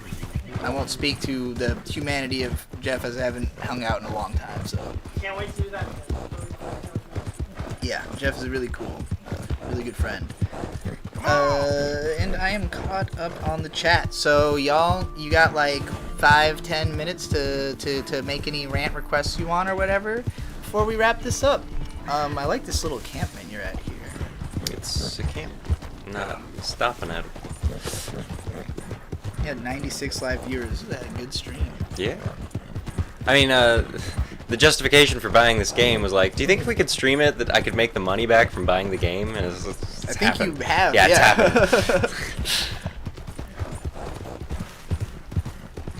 I'm just excited for the eventual crossplay. I know. Then we can have a posse. Yeah. Also, there are a lot of people in the Dick Show Facebook group who do it too, so we could have a whole big posse. Right. Rant about Princess Tutu, but you didn't pay. You didn't pay. You didn't $15 pay for a rant. You can't just ask for a rant. It's not how it works. Being very nice about answering questions. I don't. There's not like a hard line on what a rant is different. Is there? Like, it's just more. Like you're able to rant about it versus answering a question. Right. Exactly. Okay. That's more for me. And questions are $5. No. In a few months, I'll crack down on this. Good to see you. Why? I'll be the Grinch. You sitting want behind him rescuing going, again, don't dear? answer that yet. Hold out for $3. I got a plan This to make other it up to person named Jeff says, sorry for this bothersome comment. I've been waiting for the next live stream. I'm one of the people who had been waiting about a year for their rant. I was excited when you started wrapping up the rants, but I haven't gotten mine. I was a $10 patron, simply Jeff on there, and my rant request is about your score of Log Horizon S2. I think I've recorded this one and not released it yet, because the channel, I was releasing all the rants I had, and then the channel fucking got out of my hands for a while. So I still have like 10 or 15 I haven't released yet, and I'm probably going to release them all unlisted and put them straight in the playlist and send them to the people who they're for. I definitely remember a long-ass request about Log Horizon, and that big part of my answer was, well, I made a video already talking about this, so, but, yeah, or was it the one that was about, about whether or not like Studio Dean would fuck up season 3. What are you doing anyway? No, that was a Camping different out one. here like some That was the crazy long animal? ass one. Yours might have been different. I know I answered some questions about Log Horizon in a recent rant, so yeah, I will take care of getting all those other What's the rants deal with this fucking coach? uploaded What do you mean? when I get the Come chance. through about this time every day. Been doing like I so said. much shit. I mean, how many men? We'll make a playlist for Riders. Nothing these serious. streams, right? You'll be for fine. these people movies. We'll be putting people. I could put them in people movies if you think that's good. Yeah, but they'll be unlisted on the main page, so they'll just be in the playlist. Too much. Perfect. And these will go just to the Forgive me playlist. if I ain't Someone wholly asked me to find faithful in something in old Cool. Driscoll Thanks for wanting to find it when later. you was half drunk in a jail cell. We got $20 from T-Man. It says rant about Bigfoot and cryptids. Ooh, That sounds like, yeah. I can't wait to hear your thing. I mean, what are your opinions on Bigfoot? I think Bigfoot's real. There's this thing called the SCP Foundation, which stands for Secure, Contain, Protect, which essentially they like go around and contain anomalies, just stuff that if a normal person came across, they'd freak the fuck out or would be killed by it in some weird way. The SCP's take on Bigfoot is that Bigfoots were actually thousands of years ago an incredibly technologically advanced race, and we killed all of them after having a peace with them for a long time. And so now they suffer from such PTSD towards humans and also live in like a different dimension that if any human sees them, they are now trapped in that dimension and will be killed by Bigfoot. Okay. Yeah, so that like Squatch hunters, Bigfoot hunters, doesn't seem like a good idea. Even if that's not true and there is a Bigfoot and it's just like a big thing, like a big furry thing, I would bet it still wants to kill you. Like, don't go looking. I don't know a lot about Bigfoot, though. I'm glad your answer is a lot better than anything I would give. I mean, I basically think that before the internet, people did not understand how easy photo manipulation is and how easy it is to misinterpret what you see or just like... Oh, I was reading, or we were watching that shark video earlier, and there's like this one shark that's like basically an eel, but it's close enough to a shark and it has all the teeth and everything, that a lot of people think like sea serpents come from that animal. Right. Like, most mythological animals were just probably animals that someone saw and were like, whoa, it breathes fire! Because there is a dragon that existed, but it didn't breathe fire. Let us remember that history has its eyes on you. History was invented in Greece by a man whose stance on it was that if it can be more fun a little bit, why not twist the truth? Right, exactly. Herodotus. And that was the beginning of something even being considered history. Before that, all knowledge was just people making shit up. And before that, you weren't supposed to write stuff down because it cheapened it. Right. That was the big thing. Like, Herodotus started writing shit down. Yeah. So, like, I just think that, you know, up until, like, we started caring about things like history and science, people just, like, had all kinds of superstitious ideas about what was going on around them because they had no fucking clue. And, like, even, you know, recent history, like, you know, again, before the internet, people didn't understand that, like, photos aren't all real, and, like, also, you might take a picture of something that's in motion and it looks totally different or weird, and, like, at this point, probably most people have taken an image that looks like it has a cryptid in it and been freaked out by it, and then realized what it was, and then gone, like, oh, okay, now I get it. So, like... It's like the orbs, you know? In Ghost Adventures? The orbs? Yes. It's usually just like some dust. Right, exactly. And so, yeah, I just think there's so many... I do think ghosts are real, just to clarify. I think there's a lot of what I'm going to call mind flickers, you know, where because your brain intakes so much sensory data that it mostly ignores, when things happen really fast and you aren't entirely sure what happened, your brain fills in the gaps in a flickery kind of way. And I think most urban legends and stuff like that come from those brain things, and then the people who, you know, want to make a profit off of perpetuating the myths and legends and all that. So, you know, I know it's a very cynical answer, but I think, you know, I just think most stuff is in the imagination. I think the imagination's a really, really powerful thing, and I don't think people have as much control over it as they think they do. Hence schizophrenia. Indeed. And as someone with some schizo tendencies, I can tell you, I know what it's like to, when I was younger, I was very much the type, like, if I saw a speck on the ground, I would freak the fuck out thinking it was a roach kind of thing, like, because I was so terrified of them when I was growing up that, like, anything that looked like a dark speck on the ground is going to draw my attention right away and kind of freak me out. So, like, the fact that I have had, times where I couldn't trust my own perception also adds to my feeling that I don't trust other people's.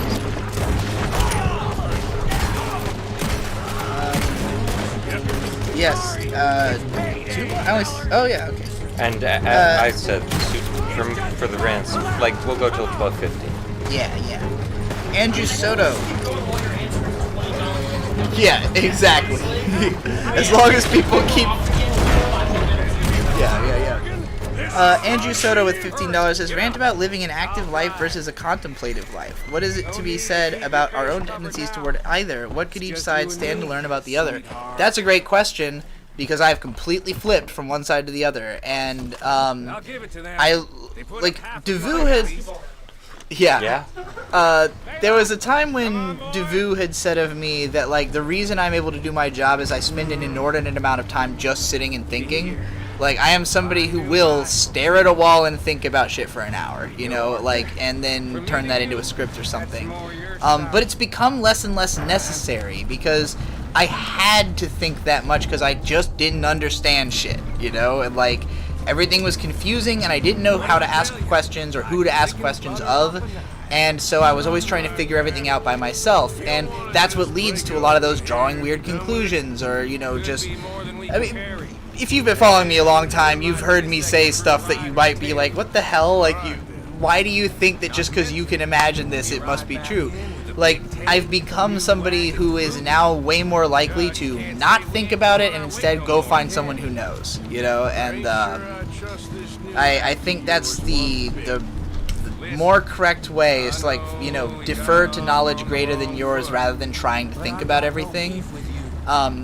At the same time, I think that if you are good at thinking, then it will cut out a lot of work for you, where, like, I've met people who clearly do so little thinking that they cannot handle new scenarios. Like, they only know enough to get them through whatever they do in their day-to-day, and, like, anything that would require them to think, literally, they can't pass it. They just get stuck. And, like, I don't think that's necessarily a good place to be, because it makes it really hard to deal with change, which is inevitable, and, the kinds of people who, like, lose their job and immediately kill themselves, like, that's the kind of person who I think, like, doesn't know how to think. They're just like, well, I've lost the thing I knew how to do, so I'm fucked and I'm dead. And that's not a situation I would ever find myself in, because I've been able to think my way out of so many different scenarios, or even just emotional mind states, that I would never believe there was something I couldn't think my way out of, unless it was a physical situation that you literally can't think your way out of, So, like, I think it's important to be capable of critical thinking, but not to be like Maddox and think that you're supposed to overthink literally every element of your life. Most of it should be streamlined and thoughtless. If you have to think about literally everything, that is a mental deficiency in and of itself. You should think as little as possible. Yeah. Or as efficiently as possible, at the very least. So just don't think about shit you don't need to think about, like, or that you're not interested in thinking about. Like the price of rice in China. Right, exactly. Hopefully that was a good answer. Jeff with 10 Ron. Thank you, Hart. I'll resume Ron? My pledge as soon as I can. Thank you very much. Let's look it up. $2 or $5. Now it counts the rand. Romanian dollar. Worth 24 United States cents, so that means 10 of those would be like $3 or something like that. Cool. I learned a new currency today. Yep, I didn't know that one either. Butthole Weeb with $5 and then $5 again because he forgot to type something the first time. Rant on why we haven't done a Discord watch party on Gosick or not just included me on Kanten and General Senpai will add me in on something. I'm sure I can get you in on something. I did talk to Nate about having you on one of the seasonals, and Nate is very dedicated to trying to get like people who are more popular than us on the seasonal podcast to promote those.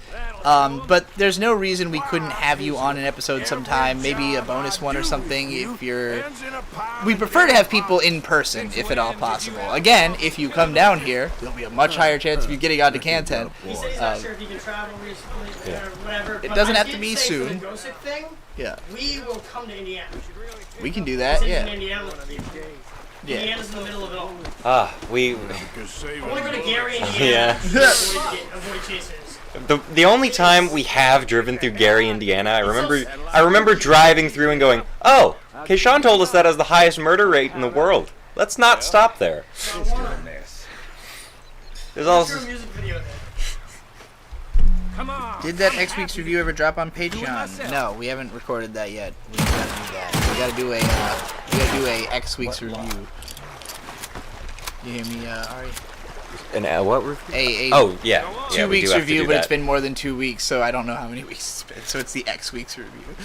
And I'm done wasting my breath on you. Yeah, well, because people are basically that podcast is going to start with me going, hey everybody, subscribe to my Substack instead. This is also going to be up there, and you have no reason to be on Patreon anymore. So that's because I already made like a Patreon post saying that, like, you know, hey, just so you all know, like, there's going to be another 2 weeks review on here, but it's also going to be on Substack, and like after this month, there's not going to be anything competing here to make it like. Technically, my Patreon's only $5 for the podcast. Substack is $7, but you get more than the podcast because you also get all the bonus written content on the Substack. So it's just a better site. Content on Patreon will just start to go away, and it will only be to support you. Right. You know, Yeah. it's just that. Exactly. Let's see. I'm thinking of another rant. Don't end yet. Thank you, Andrew. We've got till at least 12. We'll wait. Right. Nate, That's right, we extended. Nate is a business mind. That he is. That is why I wanted to work with him so badly. I love Nate. Like, Yeah. Dude's a genius. He's really good. He's the only person who is extremely serious about doing this as a profession in the same way as the people we met at Screenwave. Like, he would fit in there, and I like that about him. 'Cause I ran my career in a very, like, well, I hate myself, so it doesn't matter if, like, if I'm a piece of shit. And now that I like myself, I don't feel that way anymore. So I'm, like, not trying to masochistically ruin my life on the internet anymore. Smart. Good character development. Indeed.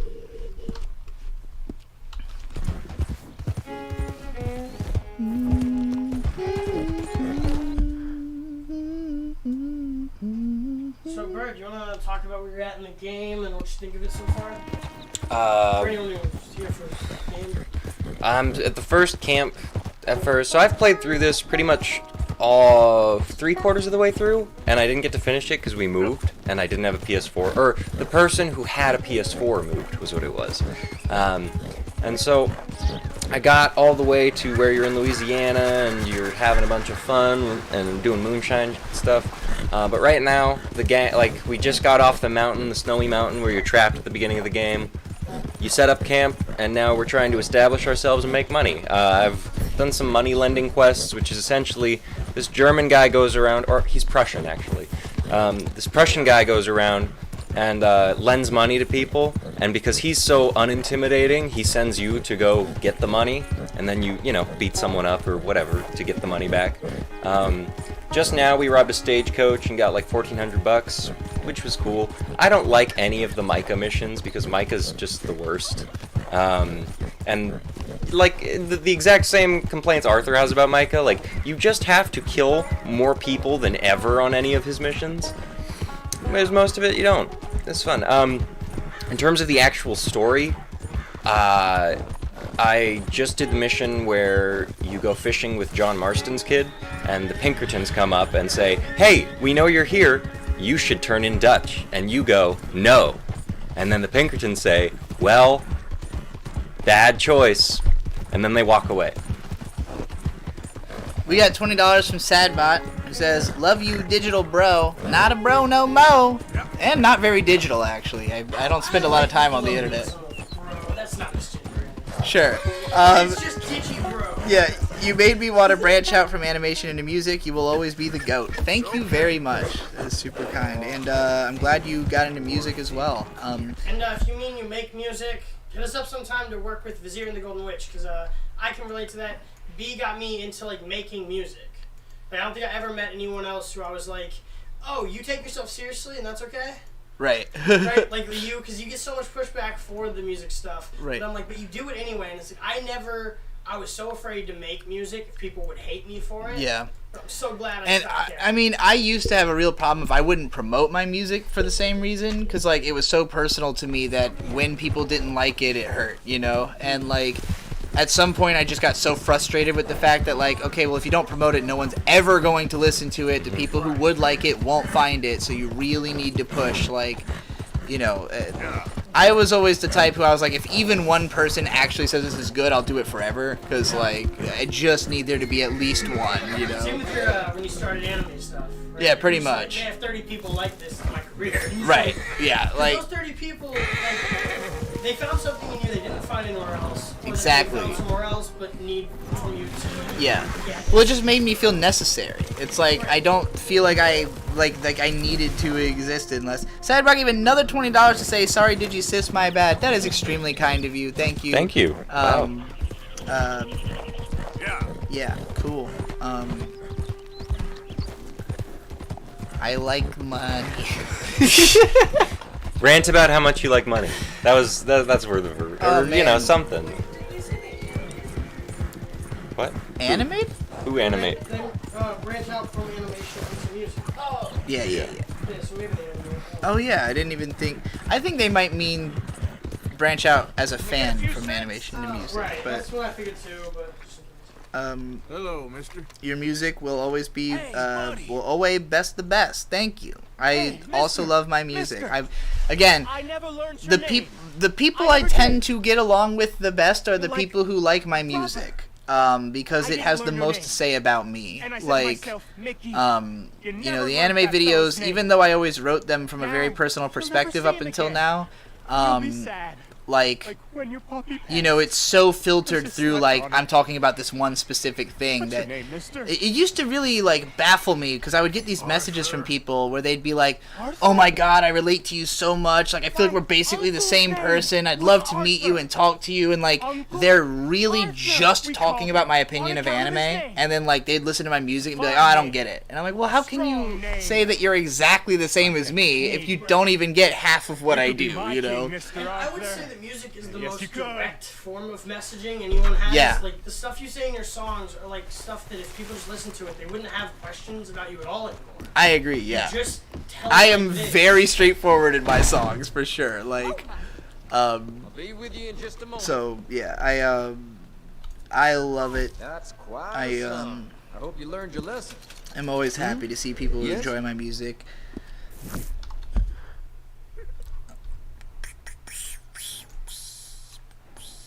If I might ask, Sadbot, and you don't have to send any money to answer this if you don't want to, but what is your favorite of my music? Hey, Ed Chambers, that's exactly why I say music is for stupid people. Yup. Love you, Ed Chambers. Oh, man. And also, music playing in public is rape. Yep. It's sexual assault. You know, It's rape. I don't know if I'm going to go that far, but... No, it is. So if you didn't like the Killers, then you'd have had a really, really bad time in Vegas. Yep. It's true. On all those drugs. I'm serious. I'm sure people have like triggered out and like Yeah. fucking maybe somebody really just didn't like that Ariana Grande. I mean, music, it's and funny. They didn't get a choice. It's funny you mentioned the Killers because while I do like them a whole lot, they were part of why I was tripping so hard because I like them a lot as a band I listened to with my ex, who I had broken up with about 1 month prior, so it was dredging up a lot of thoughts hearing those Killers songs in that plays. Sure it was his to start with, mind you. But yeah, no. Oral penetration. Oral penetration, I like that. Yeah, I would literally like, there's lots of places I won't go because of the music. Like, if I walk into a bar and it's blasting Tear in Your Beer Country, I'm walking back out. I'm not going to drink there. Well, that's a mistake on your part. You should. You want to listen to Tear in Your Beer while you drink? Are you kidding? What, it's music made to drink to. It's music made to kill yourself. No. From drinking. No, it's music made to drink. That's why, like, no, actually, legitimately, in places where they play more country music, the suicide rate is higher. Well, I think that has. And a lot of them songs are about killing yourself. He put the bottle to his head and pulled the trigger. There should be more songs about thanking you for not killing yourself. I agree. In fact, we should make like a Tear in Your Beer country. Thank you for not killing yourself. Everybody else failed the test, but you're still here. Fucking awful. This is my favorite part of this game, is that you can customize weapons. I'm excited to see what your gun loadout is like in a couple streams, and you just tell me all about it and such. Because we have to do a few of these streams before we move. Ed's been unironically listening to the Bluegrass station on Sirius. I mean, Bluegrass is... I can tolerate Bluegrass at a bar. That's not Tear in Your Beer. It's just the sad shit. Like, I don't want to drink to sad music. That is weird to me, personally. But... because I'm very reactive to the emotions of the music I listen to. So, like, if I hear that shit, I'm just going to be like, well, this is fucking miserable. Anyway, y'all got, like, 3 minutes to... If you got any final rant requests before we wrap this bad boy up. Oh, my fucking battery's going to die. Andrew Soto with $15. Rant about the potential normalization of HRT in the future. Will masculinity in a selection sense be on the decline? Will it be less favored in our interconnected and communication-dependent world? I actually think no. And the reason is that, I think it will become more normalized maybe to take hormones if you think you need them for something. But I actually think way more people are just doing that already, and it's not a trans thing. Like, doctors prescribe this stuff. These are, again, not, like, weird drugs I'm taking. And, like, I'm big don't into... Don't give them to children, but don't give any fucking drugs to children. Yeah, exactly. I don't want kids to... What Joe Rogan said about weed, that he thinks that smoking weed is awesome, and that he thinks that driving is awesome, but he doesn't want, like, a 12-year-old to do either one of those things. Right, exactly. And, you know, like... With hormone replacement, like, I think if you're, like, in the midst of puberty, maybe it could start if you were really, really, really sure, like, that this is something you had to do. I didn't even know you could mess with your knife in this game. But, like... Sorry. I think that, like, because, like I was going to say, I'm big into transhumanism and everything, but I think that a lot of people are really resistant to changing anything about themselves if they don't think something's broken. And, or even if they do, they don't want, like, help with it beyond themselves, or there's lots of people who are just skeeved out by, like, you know, my dad is somebody who has to take medication sometimes, but would always prefer not to. You know, like, he has anti-anxiety medication. He only takes it if he has to take it to work, you know, because otherwise he's like, well, I don't want to be relying on drugs. And I think that's a much more common and healthy way of looking at things than a lot of people, you know. I guess what I'm saying is, I don't think that the fear of taking drugs is a matter of, like, them not being normalized. I think it's that, like, they won't be normalized because people just don't like it. People would prefer to be as true to their core understanding of themselves as possible, unless that is such a waking nightmare, miserable existence that something has to change, you know? I mean, even speaking personally, I'm somebody who, you know, had riddled with anxiety and wasn't taking any kind of drugs about it until HRT.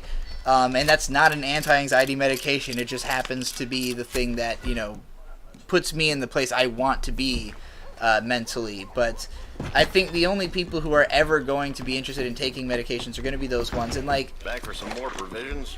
When it comes to pills as well, there's tons of experimentation that goes into finding things that work for you. Like, you know, I know lots of people who have gone through like 4 or 5 antidepressants before they found one that worked, or didn't find one that worked. Like my brother Victor, he was really depressed, tried a bunch of antidepressants, they all made him worse. He eventually realized that, like, he just had to learn to live with depression, and he did. He learned to live with it, and you know, eventually, I don't think he's clinically depressed anymore. I don't think he's somebody who, sits around being sad and hating his life because he made his life good so that it wouldn't be something to be sad about. So, like, I don't think that we can guarantee that there ever will be a time where, like, there is miracle drugs that we all want to take. I think it's... I mean, everyone should be on weed's pretty helpful. There's a specific type of weed made for every different person. Like, at this point. I would be more willing to believe that weed will catch on bigger than HRT would. I think there's a lot of people who think they need hormones who will smoke weed and then just kind of be fine with themselves. But if I had to guess which one will take over in like a worldwide epidemic way, just fucking weed. Wow, we got 3 more $20 super chats. Keep it going then. Sadbot with $20 says, but real talk, I meant I was an animator that branched into music. Not gonna name anything specific, but I will just say the Guro art one. Well, that's fucking awesome. I'm a huge Guro fan. I think the Moe and the Guro are the 2 main tenets of life. Currently I get all my Guro from the, it's not necessarily gore, but I get my darkness from the Twitter account Get Depression, which is one of my favorites that I retweet. Like, because I retweet like 700 pictures of cute girls every day, and then like 3 or 4 just utterly horrifying images from Get Depression to balance it out, and it's really fun. It's also slowly conditioning me to look at insects because they post so many of them that I can't not. The worst guy with $20 says rant about Drain Gang. I don't know any... Oh, wait. Shit, I have heard something from... Hold on, let me look them up. Let me see what I'm talking about here, because you gave me $20, so I don't want to not have an answer for you. Who is in Drain Gang? I think this is where Blady is, right? Yeah, okay. Yeah, I had not gotten into Blady.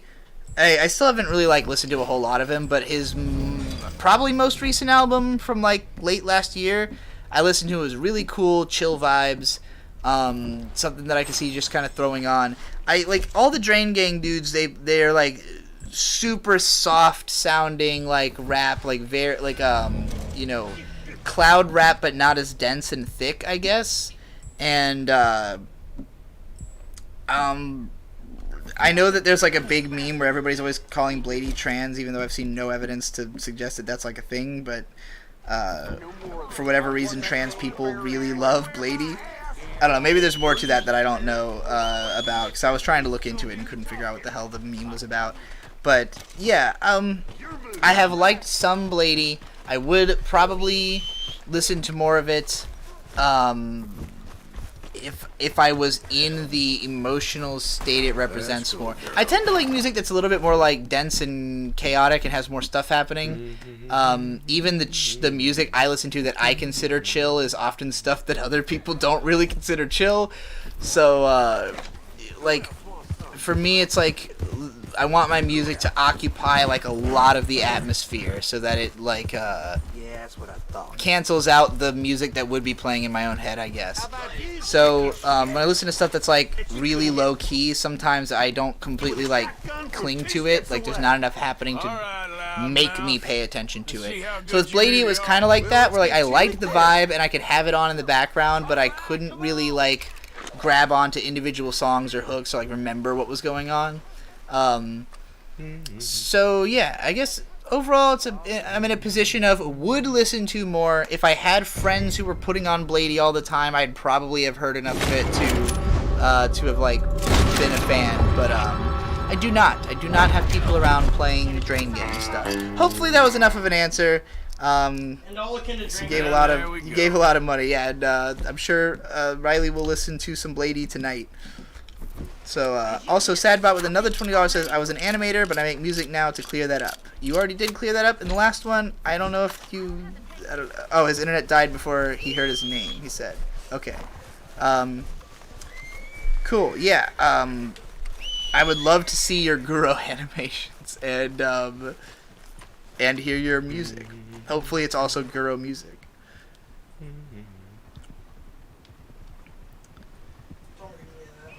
I know. Drugs are bad, MK, says Mikkel.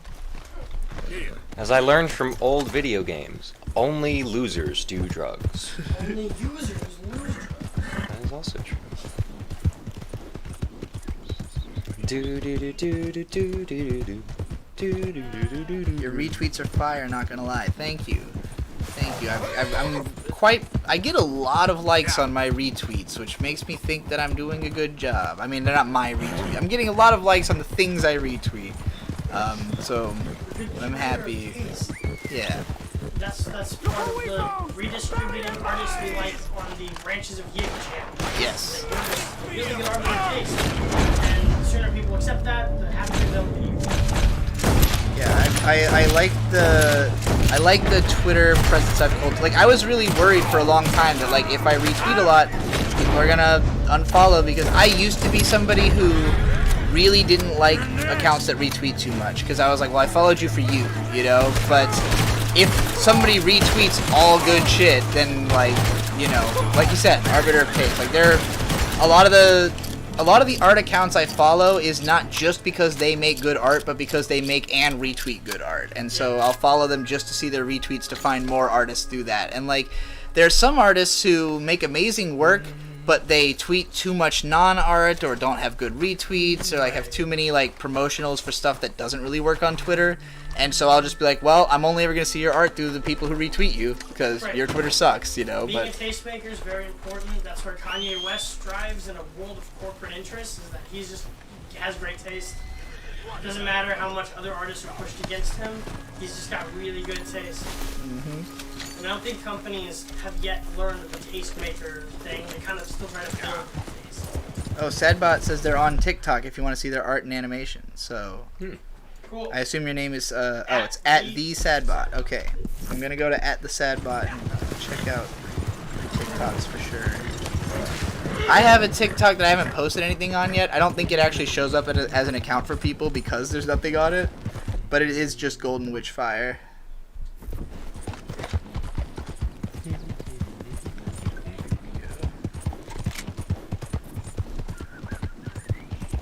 Oh, that's cool. Okay, this stuff is cute.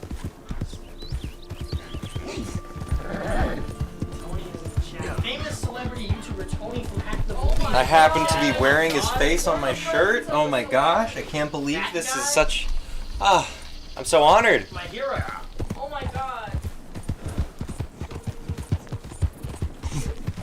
This cowboy.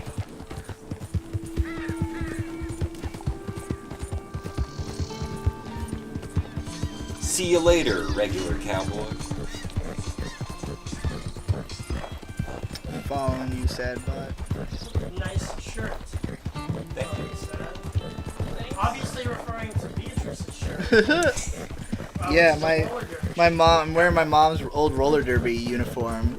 Oh, I gotta show the back because it's her derby name was System of a Takedown. That's fucking crazy. No, it's roller skate. Yes, it is referring to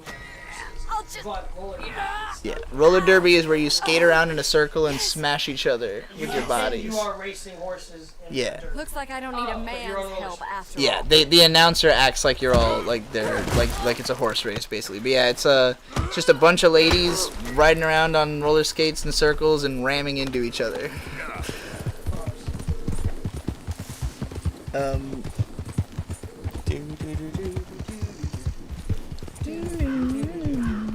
But this shirt also is Tony from Hack the Movies. You can go to Hack the Movies and learn more about Tony. Watch Talking About Tapes. Talking about tapes. Talking about tapes. There's soon gonna be one with you in it. Eventually. Power Rangers the movie. Are we doing announcements? Busy. Why are you saying words?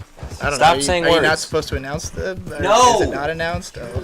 Just don't announce other people's things in the future. Oh, I didn't know he hadn't already said. I mean, you're silly. picture but Right. don't fucking. Fair. We're gonna do a Cool as Ice review on Boyd Game. Yes, on our channel, Tony will show up in a Cool as Ice Vanilla Ice video, the Vanilla Ice movie.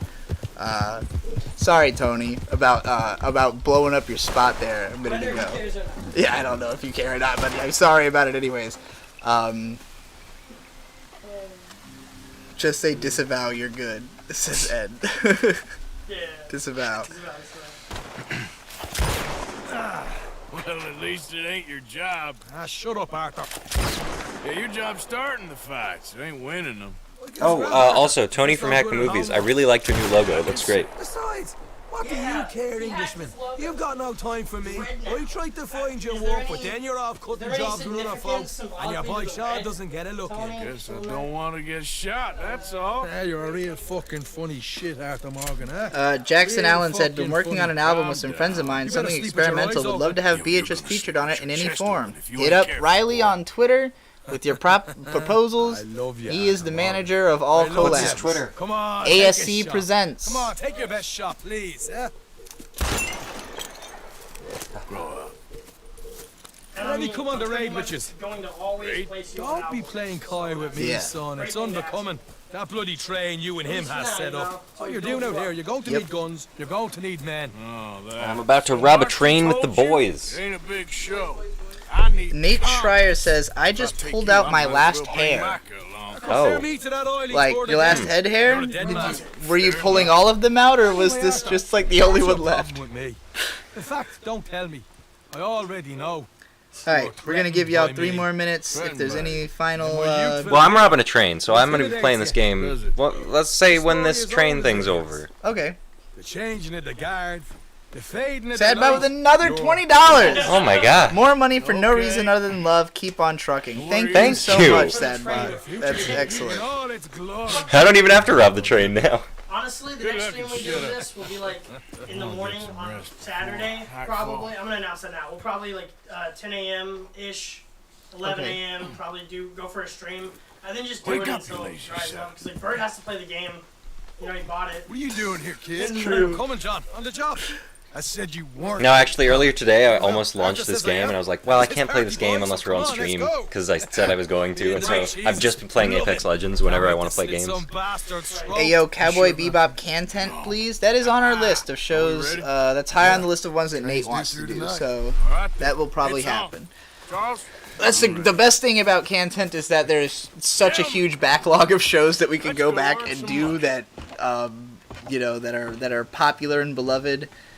And our goal is just to cover anything people want us to cover badly enough. So, you know, the more you request it, the more likely it is to happen. But we're definitely doing Kimetsu no Yaiba as our next. Nothing is over. Nothing. You don't just turn it off.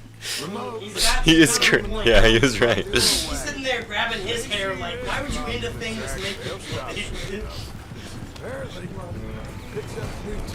I mean, I'm willing to go for as long as you guys want to go. I'm playing cowboy games. We'll see how it goes. I disappear for a couple of weeks and you cut me out of all the action. It all depends on you, audience. Do you want rants? This looks awesome. Yeah. Earlier I hijacked an oil cart. Now we're gonna drive it up to a train and blow it up. And fondling that new scar, like you're gonna buy a breakfast in the morning. You mean the Beppis? Beppis? Stay close on this. Wouldn't want you getting scratched by a squirrel or something. That could put you Yeah, she would. I'm not going to talk about the drawing Mint's making, but it's cool. In fact, B's not allowed to talk about anything anymore. Pretty much.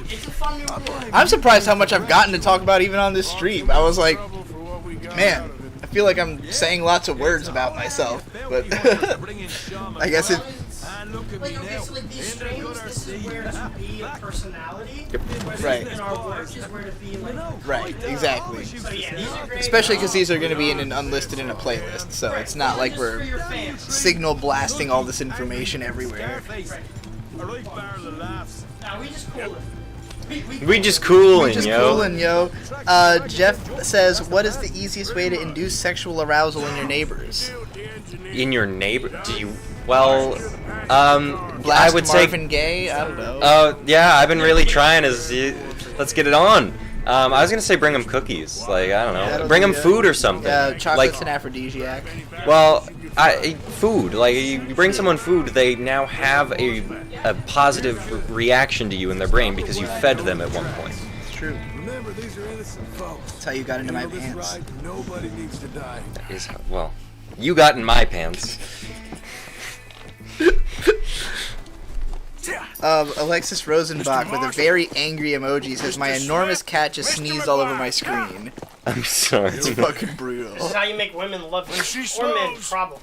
But, no, men Oh, love yeah. pizza. Or chocolate. This is how you make women Actually, love that is how you make me love you. The way to my heart is through the Ari burger. Oh yeah, I make the best burger on the The planet. Ari burger is just... The Ari burger is... She had to make a song about it. Good boyga. It's a good boyga. Yeah. Alright, train robbery, here we go! Ari coming through, fuck you gonna do, and the boy gets too good, and the boy is good too, y'all. Yeah.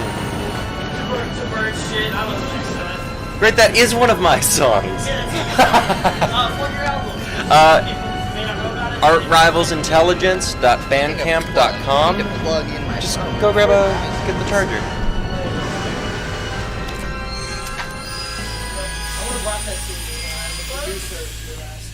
Oh yeah. What's going on here? What's going on? 85% dark chocolate's good stuff. Nothing good. I used this for cake once, and it was very good.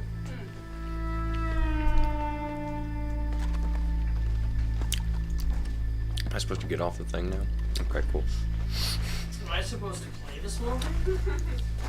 I need to get up there. Well, that was the thing. Earlier, or rather yesterday, I was playing this game, and I walked away to go cook or something, and I come back, and it's just playing it for me. And like my horse is just riding along with everyone. It was fun. It was cool. I was happy. I was like, oh, a thing I don't really want to do, being done for me. Nice. All right, let's rob some rich people. Go! Everything you got! Can you do an impression of Erin's throat-shredding scream from Chapter 8 of your light novel, the one where her entire soul escapes her body? Erin? Yeah, that's what I'm wondering. Who is Erin in my light novel? E-R-I-N. I don't remember. Could it be your first light novel? No. There weren't even 8 chapters in there. Add context, Nate. Yeah, I need more. I don't remember there being a character named Erin with it. E-R-I-N. Was there another character with E-R-I-N? I don't even remember a throat-shredding scream in my light novel. So. Chapter 8. I want to count to 3. 1. God damn it. Sick is better than dead, lady. I'm losing my goddamn patience. Let's just do what he says, so this can be... Ladies and gentlemen, this is a robbery.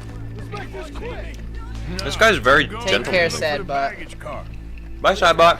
Assuming you weren't already gone. Sure about Why are that? you wasting our time? You show this son of a bitch we ain't playing around here. Quick, come on! It's from I wrote this light novel in like a day. It was a story about the doom metal girls. Okay. Everything you got. I haven't reread that in a while. We ain't leaving till this bag. I mean, it was probably like, you know, something like that. Come on, cup it up, people. Don't be shy. Everything you got. Let's go. I can't do any good screams right now because I already screamed a whole bunch listening to Maximum of the Horror Mode earlier, so I've done my screams for the day. Or else I'd give you some really powerful shit. Back Saturday for top screens. Okay. None of you folks move a muscle. You hear me? No. What? We'll actually have Dave here. We'll just do a short stream. Christ's sake, you ain't even taking a look yet. Saturday. If not, like, he and I will just fuck off and you guys do.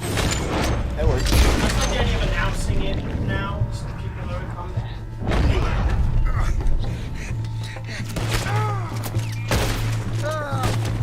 For fuck's sake! For fuck's sake! Sorry. Oh, get up, you little Irish shit. Get up.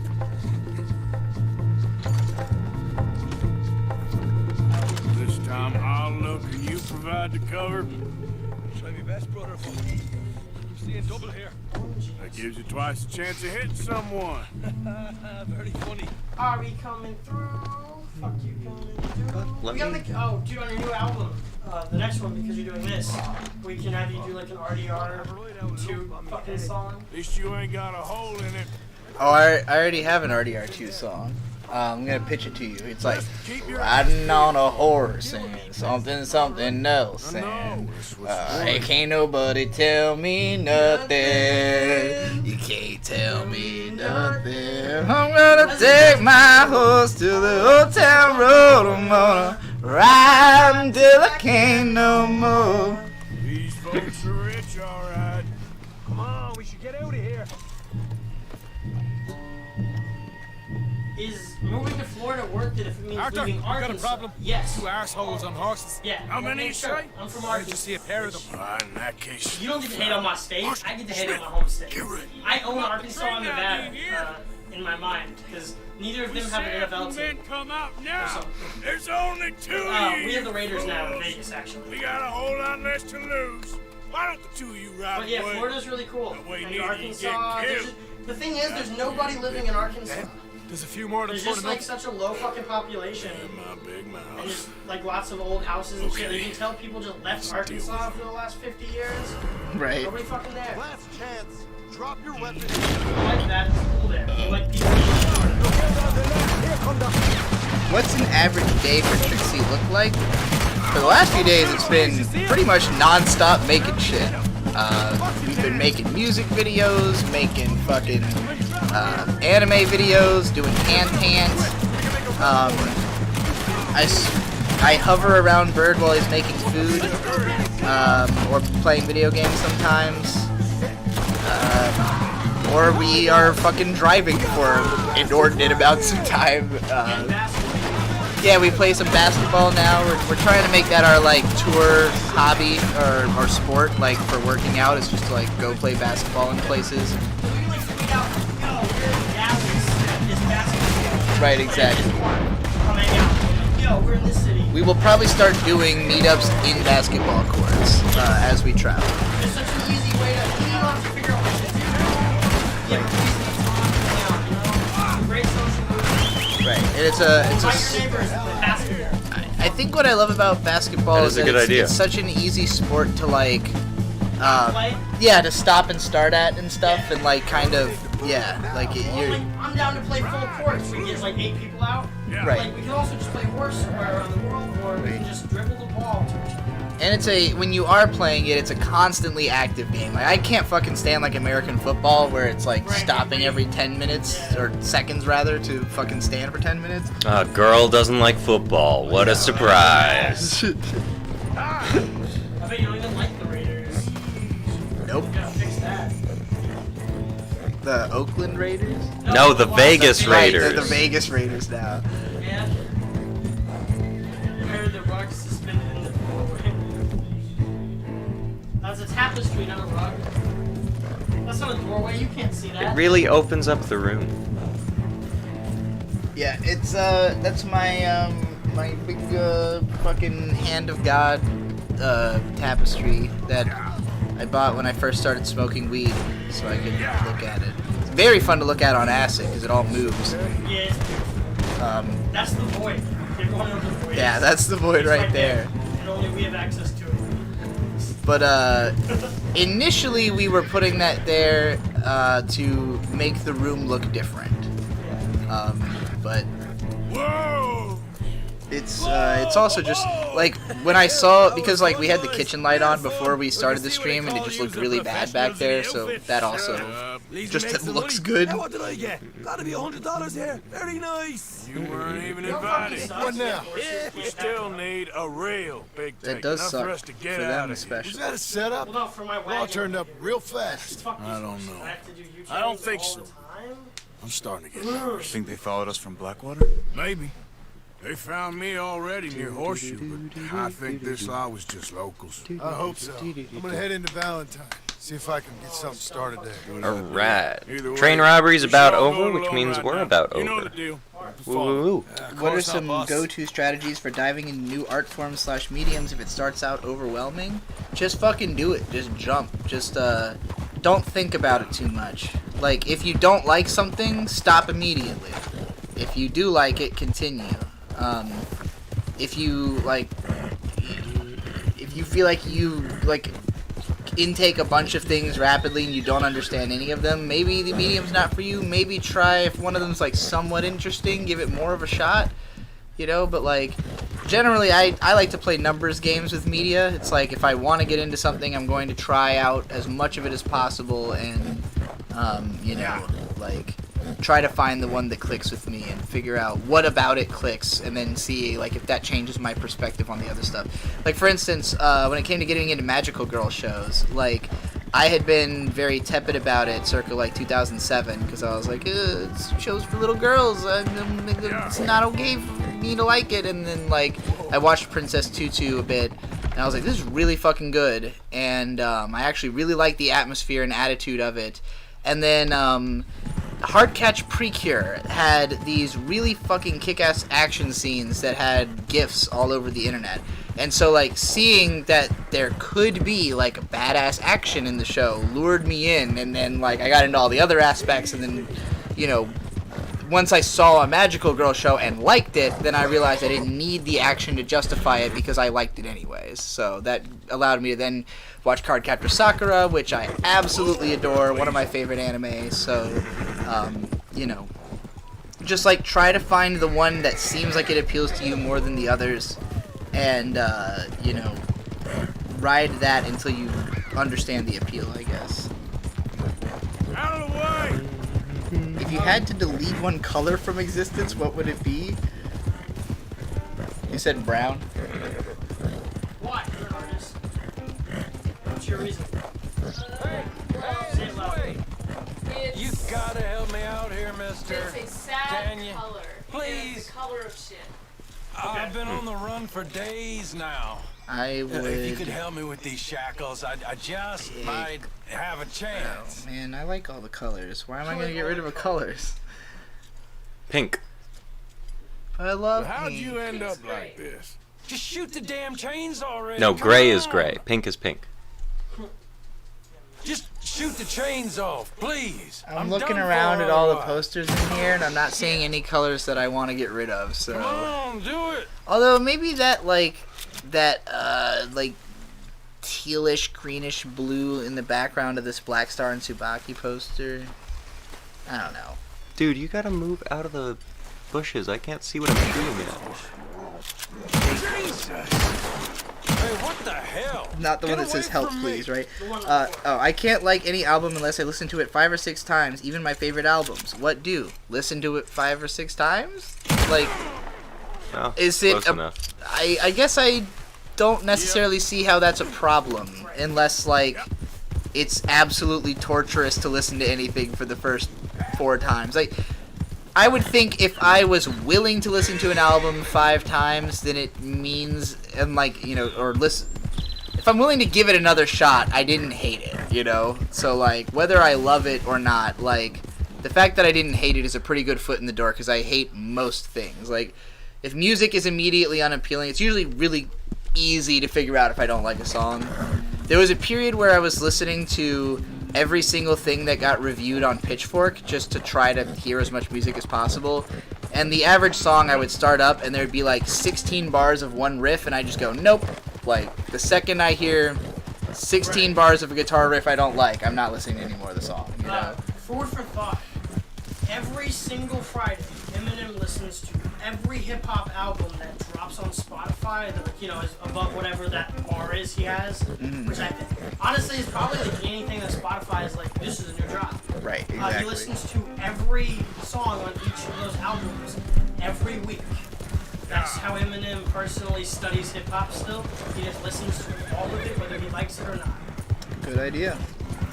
Do you still fall asleep to Flood by Boris every day? No. I pretty much from being in a relationship for the last 3 or 4 years have not listened to a lot of music while going to bed because it's not something I assume everyone wants. Vince and I got out of that practice, but like, I'm gonna bring it back because sometimes we'll go sleep to Illmatic, which is how you're supposed to go to sleep. I can't fall asleep to beats personally. Oh, I love like beats will distract me too much. Yeah, Cat Duty or just like, well, actually beats specifically. I listen to lots of Atmosphere's instrumental records they release because for every Atmosphere rap album, like Ant does, Slug's like, well, I want my flowers, so he releases it as the production. So Cool. those are good. Recommend also that one you're talking about. Yeah. Flood by Boris and Death Consciousness by Have a Nice Life are like my go-to sleep albums. Also, any of the albums by Dirty 3. They're a slowcore group. Slowcore in general is pretty good sleeping music, if you can't tell by the name. Some of the Earth albums are really good for sleeping too. So. You guys should just go to bed every night so practice intelligence. Oh, I would kill myself. Yeah. He woke up to that this morning and made me turn it off. Like, I got out of bed and had pretty freaking long stuck in my head, so I started it up, and as soon as it got like to his voice, he woke up and went like, I can't hear my voice. I don't even remember that happening. Halloween in our freestyle tape we did. I'm like, this is, when it hits me, I'm like, oh, this is bad. Right. Whether it is or not doesn't matter. There are definitely tracks on Hig Halloween that I cringe at, just because like I don't like my delivery here and there, but there's also tracks I really love. It's actually a Huga Halloween, you guys. So get it right. Shepherd now. Maybe. All right. Come on. Well, where exactly are we going? Delete fluorescent optic yellow. No, that's one of my favorite colors. You know, that attempt to seem all... Fluorescent optic yellow. Yeah, it's what they use on children crossing signs, like the super yellow signs on the road. Is it actually one of your favorite colors? It was my internet handle very briefly. Before 21st Century Digital Boy, I was fluorescent optic yellow for about 3 months. That's pretty cool. That's a deep cut. Till we can get back to Blackwater and collect.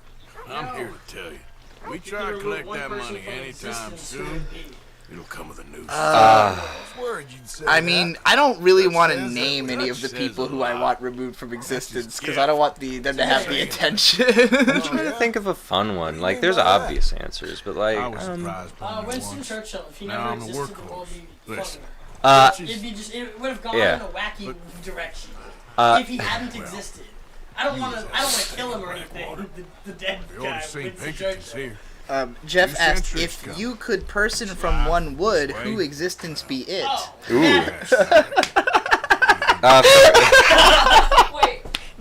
For me, it's Anatoly Dyatlov, who is pretty much entirely responsible for the Chernobyl nuclear disaster, because he ran a test that they didn't know was unsafe, but there were a lot of signs that it was unsafe. Wait, are you saying you don't want to have Chernobyl? Yes. Yes, you should not want to have Chernobyl. Sort of a negative event to have occurred. I mean, I'd get rid of the guy who caused Pompeii. Zeus. That'd be funny. Tether the horse and I'll meet you across the street. Good night, Ed Chambers. Good night. Hey, peace. Say hi to your wife for me. Say hi to your dog for me. Yeah, and your dog. Has anyone here rode horses in real life? Yeah. Yeah, I don't like it. It's not fun. I love it. We'll be doing it as soon as I can get us all on horses again. I grew up, you know, I grew up going back and forth between hip-hop culture and horsey farm culture. So that's where I'm at. Growing up, my aunt trained people to ride horses, and I liked hanging out with my aunt. So very often, if I was not riding a horse with all of her students, I was just like biking or longboarding next to them. That was usually a lot more fun. I like horses. I don't like riding horses. Right. I didn't have a choice because my dad, my father, there's a long asterisk here about how I had a whole biological family thing in this foster. But anyway, the guy who raised me, last name Mix, is the ancestry line of Tom Mix, the first Western films hero, cowboy, the king of cowboys they call him. So it was fetishized heavily for me for like the first 9 or 10 years of my life, and then again from like 13 to 16. That we are supposed to ride horses and get our water from the ground and raise birds if we want to eat them. And I did all that. Like I raised turkeys, chickens, pheasants. It fucking sucked. But riding horses is cool. Incidentally, Jacob Wagner asked, B, do you like animals yet? Yeah. Yeah.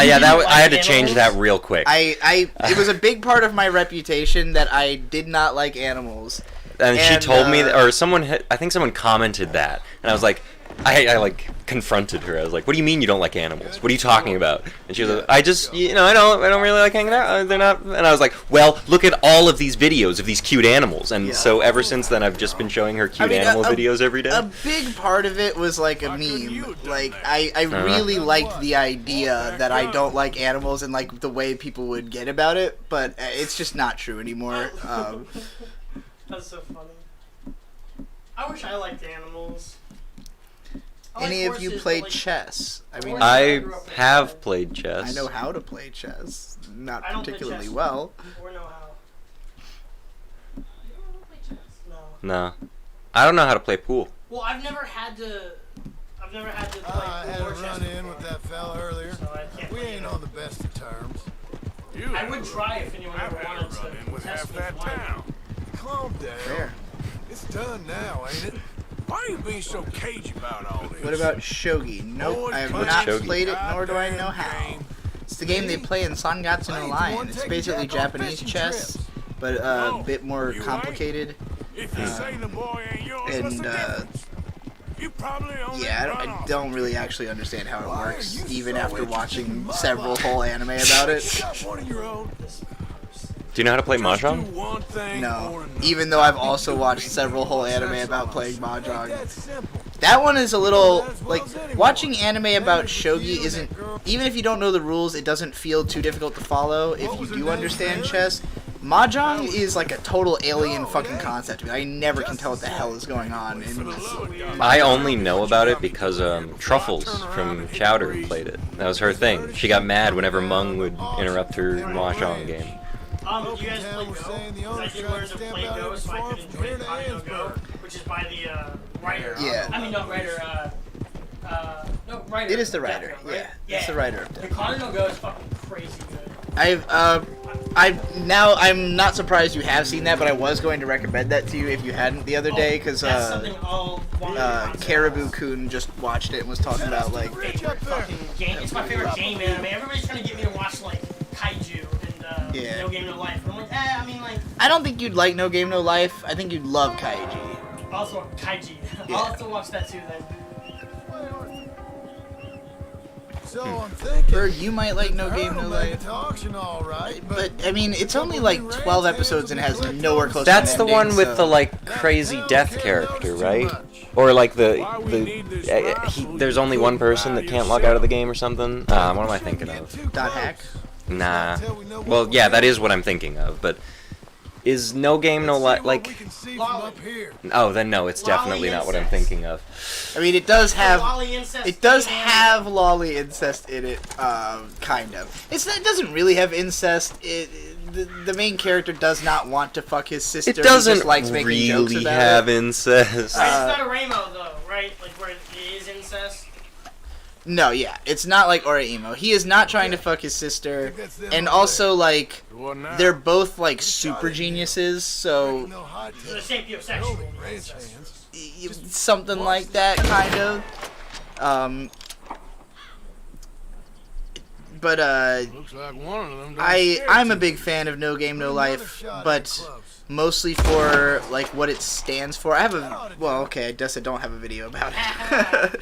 But it was the show that kind of codified my like otaku hero's journey theory of the idea of like the otaku hero being a deuteragonist of the living computer and mad scientist. And so like in that show, Sora the boy is the mad scientist and Shiro is the living computer, and like it probably does that to the most intentionally and to the furthest extent that an anime has. But I would say it's a show that's for otaku. If you're not an otaku, I can't see getting as much out of it. Whereas like Kaiji is for everybody. That's a show that I think should be like normie appealing on Netflix. It should be just as popular as Death Note. The characters are just ugly as sin, so that's the only reason it's not more popular. Yeah, Death Note's really got that fucking art working for it. It really does. I can't wait till we personally make Bakuman popular here. You know, Bakuman is actually more popular than you might think, because on Mal it's on like 500,000 lists, so that's pretty damn good. I feel like that's just something you do because of what that is, and not because you watch it. That's possible. It seems like the kind of thing that any pretentious anime fan has to say they like. Yeah, I mean, I've never heard people talking about it. Like, right, that's what I mean. I can't wait till we popularize talking about it. yeah, That's what we'll do. I would love to, because Bakuman is my favorite manga, and I have not watched the anime because I didn't like the presentation of it initially. I've heard that it gets better as it goes and how it's like presented. I like it. Oh right, there's only like 8 dubbed episodes of it before that studio that bought the rights to it closed. Something like that. Wild.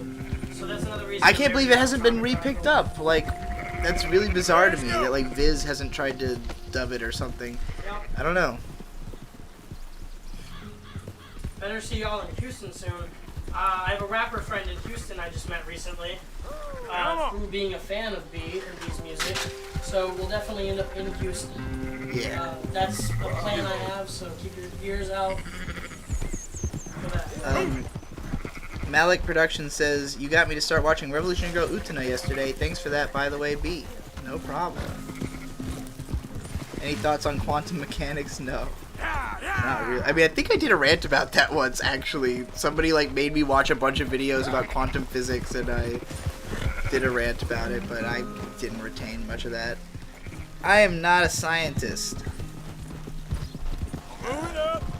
I'm being a real cowboy. I loved your K-On! Video. Glad to see you talking passionately about anime again, B. Thank you.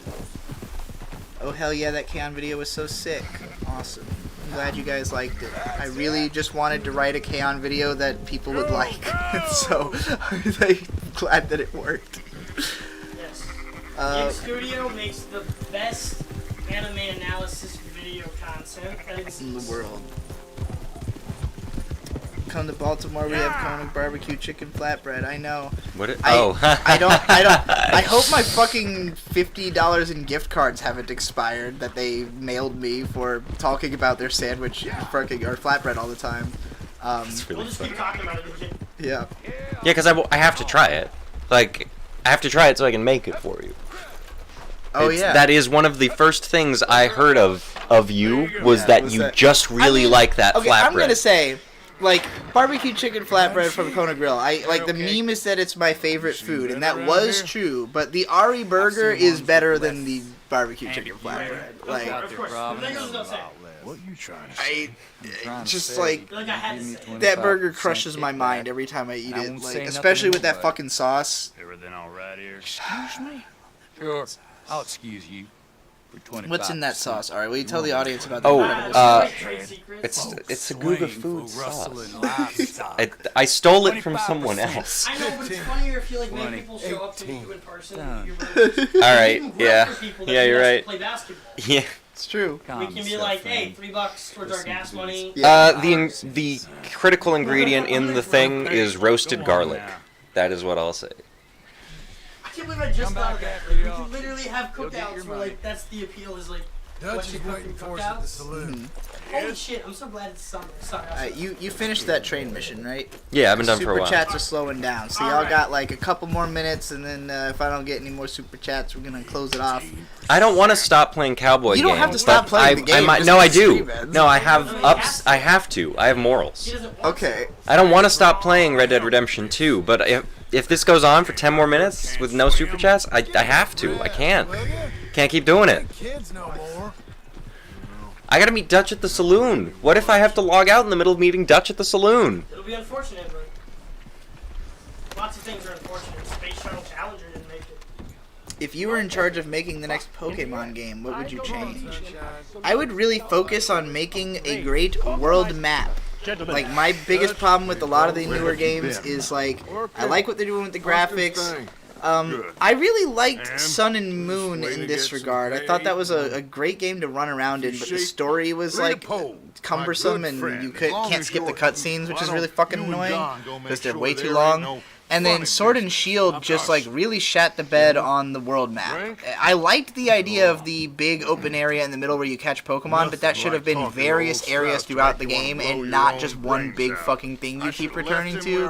Really demystified the exploration element of the game, which is a big part of it. So, I would make Breath of the Wild skinned as a Pokemon game. That's what I would do. I mean, that would also be pretty fucking sick.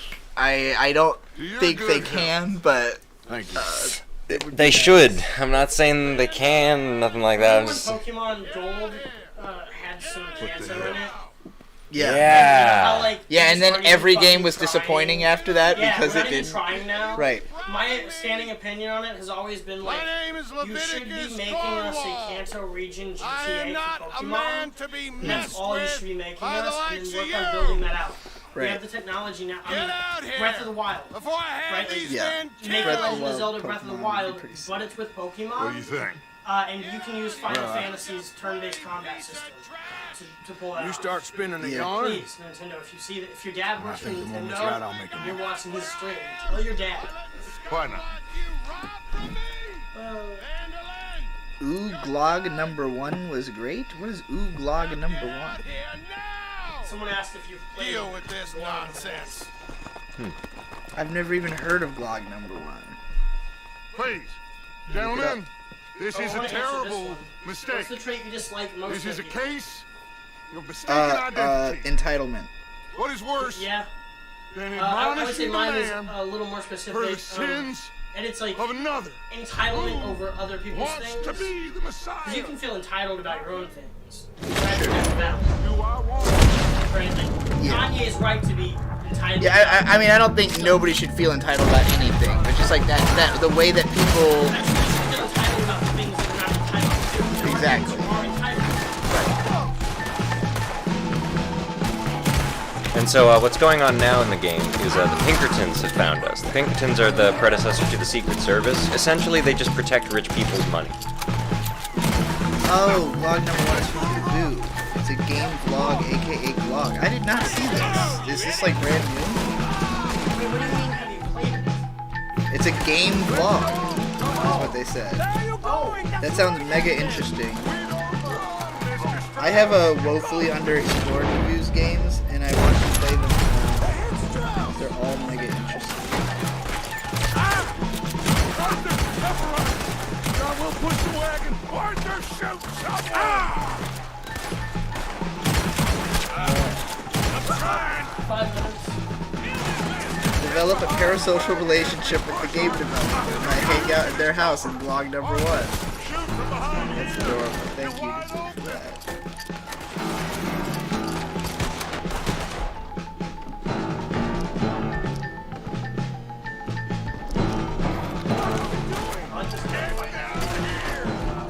You should date Taboo. I date men though.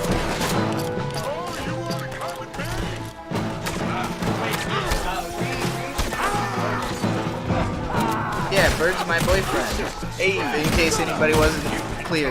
We're the bird and the bee. The bird and the bee. Now I want the stream to end. If you had to lose one limb, what would it be? I'd probably pick a leg over an arm. My left arm. Yeah? You wouldn't be able to play this game without your left arm. Well, I mean, I doubt that. I'm very good with my feet. Oh, that's true. But then these would all be feet strokes. I've also seen, like, quadriplegics beat Sekiro, so I know it's, like, possible to, with great determination. Would you guys be able to lower the game volume? It's real loud compared to you guys. But yeah, it's because we're in the middle of a big gunfight.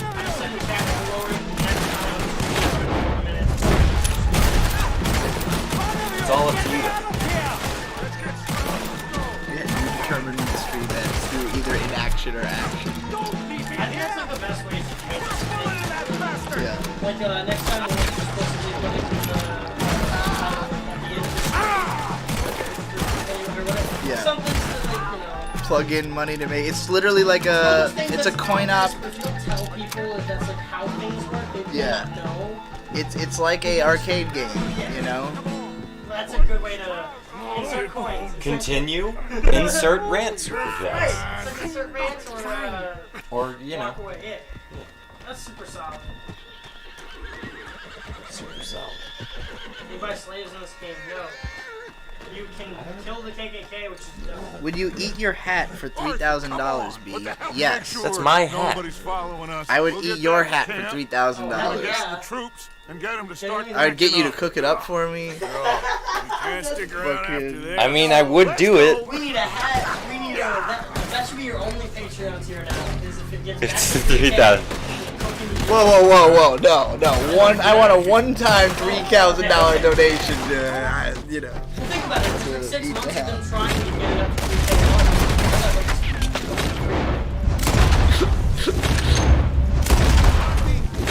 Bars, though. Yeah, one time released the Kraken parody tier. You know about that, Danny Mullins? No, I They don't. used to do this where, like, if you release the Kraken for $3,000 one time on Patreon, they'll, like, fly out and hang out with you. Let's go. I see. Like, here's, I'll leave my hat. Yeah, I would eat this hat. Bars. I hope some rich fucking asshole does that as a bit.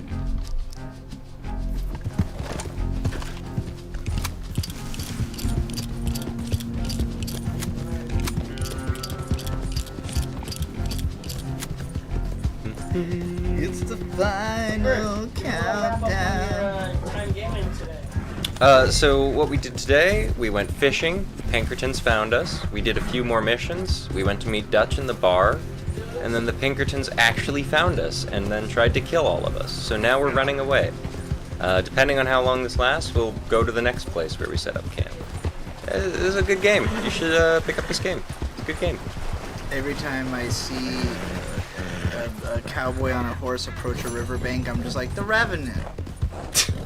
Have you seen The Revenant? Only the very end where they're at the riverbank. Oh, I haven't seen The Revenant, so I have no idea what you're talking about. But I mean, hey, he got an Oscar for it, for being cold. I could be cold. If you became an e-girl VTuber, you could get $3,000.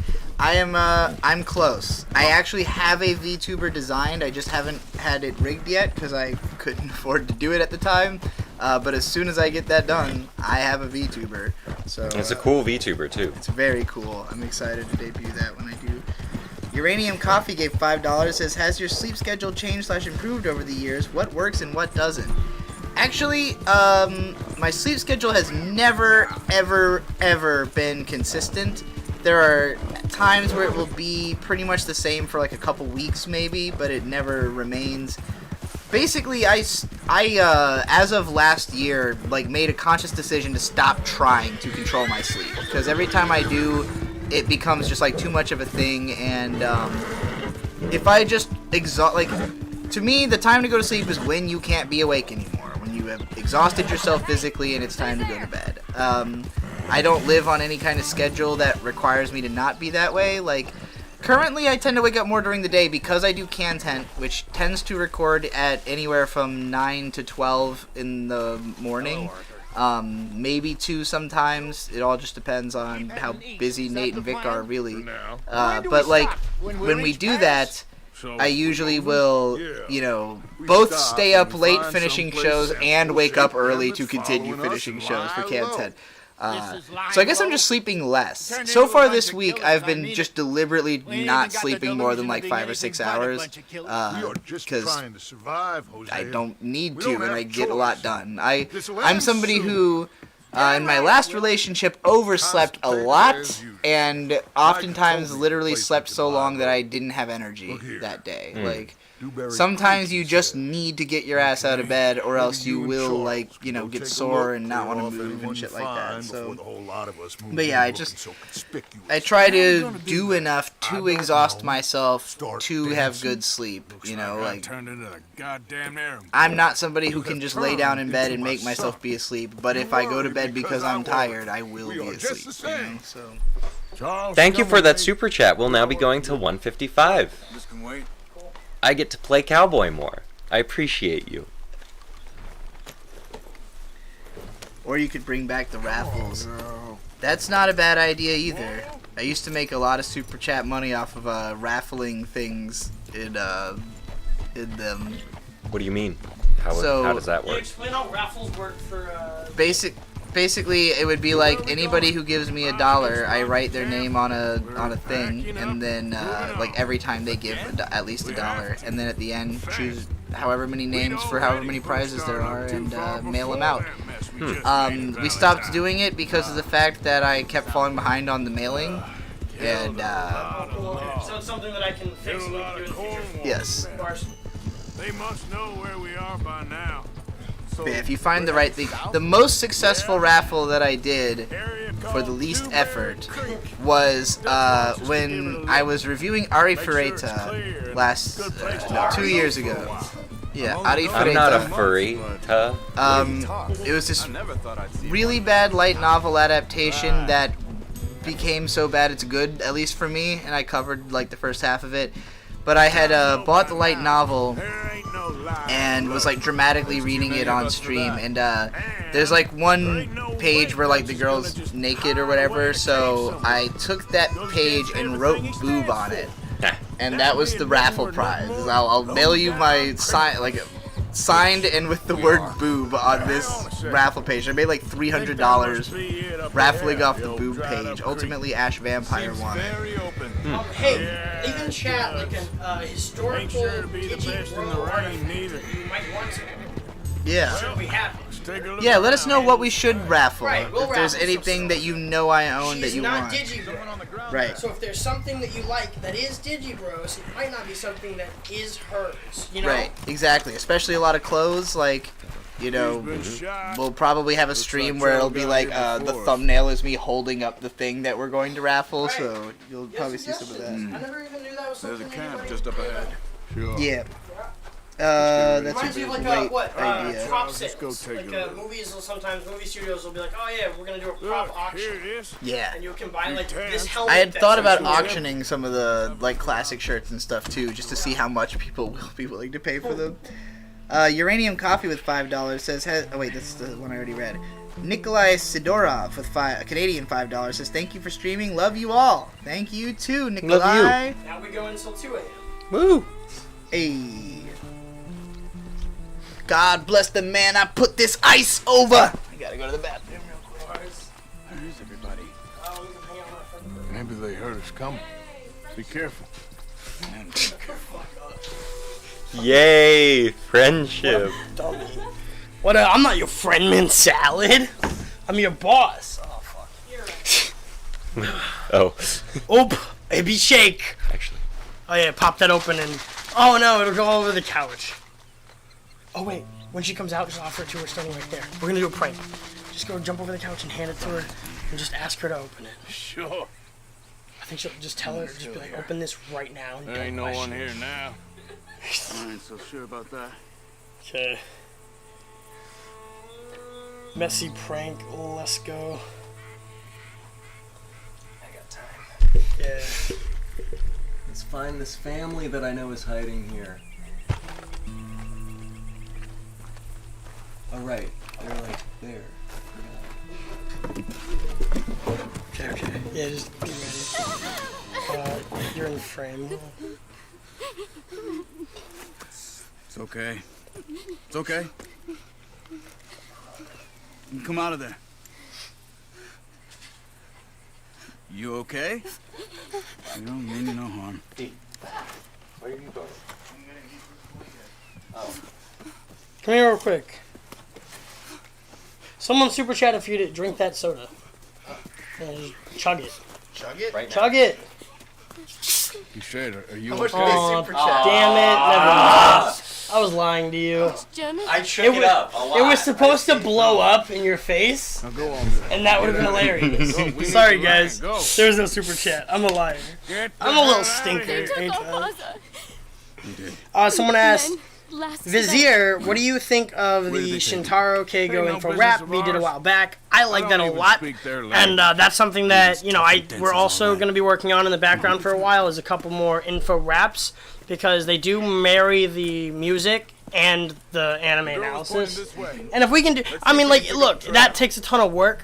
I mean, I think it would be a great idea to do that also for rappers. Like, make rap songs about rappers. Right. To talk about them. that'd be a cool way to contextualize them for people who may not Yeah. know. And then, you know, all the symbolism you can throw in there, like, oh, we're using your type beat, and this and that, and like, because you could do it for, like, well, not to play our cards, but we could do it for clipping really well. That'd be my first thought. Nobody, not enough people respect I've done beat. a super spot-on clipping parody with Sarah Louise, who did all the beats on Game Day. Yeah, she was gonna make a video that was a how-to make a clipping beat, but she never ended up doing the rest of it. So she just made the song, but the Come on, That Arthur. video is probably still That's up. not how you are. Since it was on her channel. Well, maybe you don't know me as well as But you if you look think for you clipping do. parody and Wait, just probably on let the me channel make Blind sure this is Skywatcher. I don't know if the channel's still called that though. So, but Jeff asked, so you're gonna milk the Digibro name more than Anno is milking Ava? No. Okay. no, what are you talking We're about? going We're not out of using our the way to Digibro kill name. the Digibro name. Yeah. People are mad at Beatrice because she's killing the Digibro name What because they happened can't with those profit off of Pinkertons it anyway? anymore. When you were You know, there's lots of interpersonal and online problems have been caused by not wanting to run it into the ground and profit off of it, and dilute the product that it is. We're just a new product now. Then, if you ask me. New product. Wait a second, just want to look closer here. Remember again? It's been fun being fat. I like look down at myself on screen. I'm like, I gotta go quick. Have you listened to Seen Hamilton? Continues along Yeah. the Yeah. shore Yep. here. So you were saying- These guys introduced me to Hamilton and pretty much made sure that I like listened to it until I understood and liked it. Well, we on It's gonna be DC tough trips, for we him. listened to it in full there and back like 2 or 3 times in a row. So then you like Yeah. really had it in your head. Most of the I rest do that. I'll like set aside the track and contextualize it for you with the Right. history of it. Because I've read the Ron Chernow book it's based on. So I also like John said he was going back to the auction. you know, for me with Collect the music, money for those sheep. as I said before, I tend to damn idiot going when I'm listening to things, like, first I'm mostly picking up on the tonality of it, and then reckon you'd be eventually able to I get slip more in into, and like, the out? lyrical side of it. Oh, well. So, I really would have had no idea what was going on if you guys hadn't been explaining it to me, because I hadn't seen it. Like, we listened to it, like, 10 times before I actually watched it. When once I watched it, I was much more able to, like, actually grasp exactly what was going on in each song. And even then, fascinatingly, when Ari and I were in California, we listened to most of it with my mom while we were driving back from Dick's place, I think, and just like and wandering around Santa Monica. Santa Monica, and yeah, like it was really interesting because the parts that she kind of fixates on are totally different from you guys. Like each person I've listened to has like different favorite parts, different parts that like stick out the most to them. So. You know, it's like if you intake Hamilton with different people, you realize just how many different types of appeals it has, you know? Because my mom's a big musical theater fan. Like, she likes rap, but she's not like a rap fan necessarily. But she. that's the cultural zeitgeist's take on Hamilton is wow, it made rap palatable for people. I don't know. Right. But And you know that's something? Black Thought This is a produced better it, camp as spot well than as back like a there. bunch of other people Much working easier to on it, defend. with Alex Lacamoire and Lin-Manuel. That combination is insane. Lin-Manuel is famous mostly for In the Heights, which was a very popular Let him Tony free. Award-winning Let's get play outta here. before Hamilton.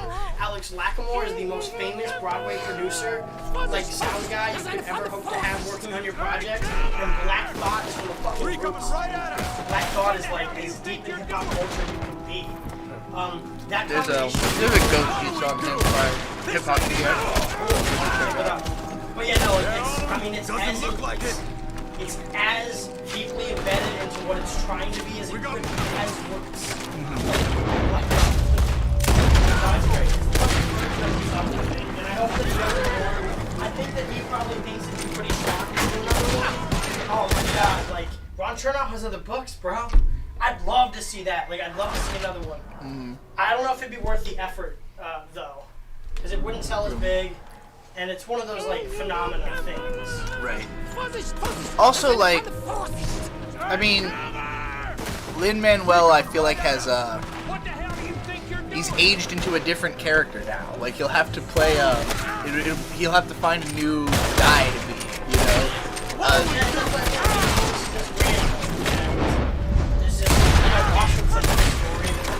Right. But I mean, yeah, I wouldn't want to do that necessarily. I do hope he makes another popular play with good music about being an immigrant in New York. Because that's like what I say is his niche. Right. Like he writes about being an islander in New York. That's what he does. No, doesn't look like it.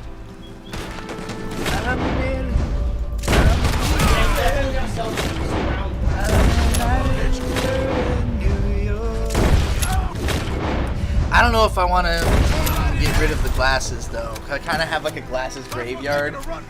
Take him down. Right. Then pick one pair. Right. Yeah, I can pick one. Let's see what they've left behind for us. It won't be the best pair, the most famous glasses. It'll be a different glasses. That's fair. Now that is a good recommendation for what to auction off. Yeah. It's okay. Getting you out of here. Jeff's like, I reckon there'd be someone willing to offer 1K. I really doubt that. You'll never know. Yeah, okay. We'll find out. We will find out. I really doubt I would make $1,000 unless you personally are gonna spend $1,000 on a pair of I agree. All right. Jeff, how much would you spend on a pair of brown sunglasses? You tell me what you would. Yeah, I mean, we don't have to wait. I mean, if you really want them and you got $1,000, like, we can make that happen right now. And then the stream can go on longer. I'm just imagining someone paying $1,000, receiving glasses, and being like, okay, I just paid $1,000 for a $10 broken pair of sunglasses, like. Because they are all broken in some way. They are definitely all. Ah, that'd be interesting. What did you do to those fellas? Like the Digibro spirit. Those men back there. Why did they They have to be Digibro. Money. Meiner Familie gehört eine Goldmine. The curse is free. The last person who tried that didn't last very long, so I don't know if most people can handle it. Exactly. Sie bringen mich zu deiner Familie? $2 from Gunner Channel. Or Channel. How many push-ups can you do in a row? I can do probably like in a row. If I'm really pushing myself, maybe 20. Well, you got to be pushing yourself up. I mean, I could find out. I don't really feel like doing push-ups right now. $2 is not enough to start doing push-ups on stream. Yeah. But I've seen you do like 2 in the morning. 10 anyway. push-ups, I think. I don't know. I mean, I haven't been focused on push-ups. Like, I am impressed by how many pull-ups I can currently do, because I'm sure I could probably do like 7 or 8 pull-ups right now. Partly because I don't weigh anything, but Beinahe wär's so gewesen. Meine Lieblinge. Meine I haven't been in Herz practice aller on the Liebsten. push-up. B, when are you going to play Majora's Mask? It's better than Ocarina. I know, I need to. Ja, wirklich. I always feel a trepidation about playing games that you really have to pay attention to and like do things in a timely fashion. 'Cause that's a game where like it's about like figuring out how to do everything efficiently and then like executing it. Like if you want to see everything without like having your face buried in a strategy guide, you have to really learn the game. Yes, it was a pleasure. And I would like to do that. I just have never set aside the time. I've played the first couple hours like a bunch of times, and each time I just found myself like, oh, this is taking more thought than. Because like my favorite thing about Ocarina of Time is like just running around doing backflips and right. Oh, this fucking. place. Oh, it'll be perfect for. All right, new camp. Hello, Arthur. We've made it to the new camp. I don't even remember where this good. is. Congrats on the weight loss. Thank you very much. I know, isn't she pretty? Miss Grimshaw, Everybody Mr. thinks Pearson, I'm cute. put everyone to work. Make this place a home. Well, I don't know where the hell we are, Nowhere to come over but to, we are Jake. going to make the best of it. Jacob Wagner said, just let me come over, I'll show you how. Well, we might come to you. Let us know what's big To series you're go to your house to watch you play Majora's Mask. I don't necessarily want to be shown how to do it. I do want to figure it out, but I just know that. It would take away from the experience to be shown how to do it. It's like if someone showed you how to play Red Dead. Having someone from the internet like invite you in to show you how to play Majora's Mask, Right. that's so much cuter than just never playing it on your own. It's true. Yeah. I want to arrange as many of these like weird meetups as we can, like on the other, like, because I'd like to never be broken in on again. Right. I just want to like be invited into places. Yeah. That's the exact opposite I can think of.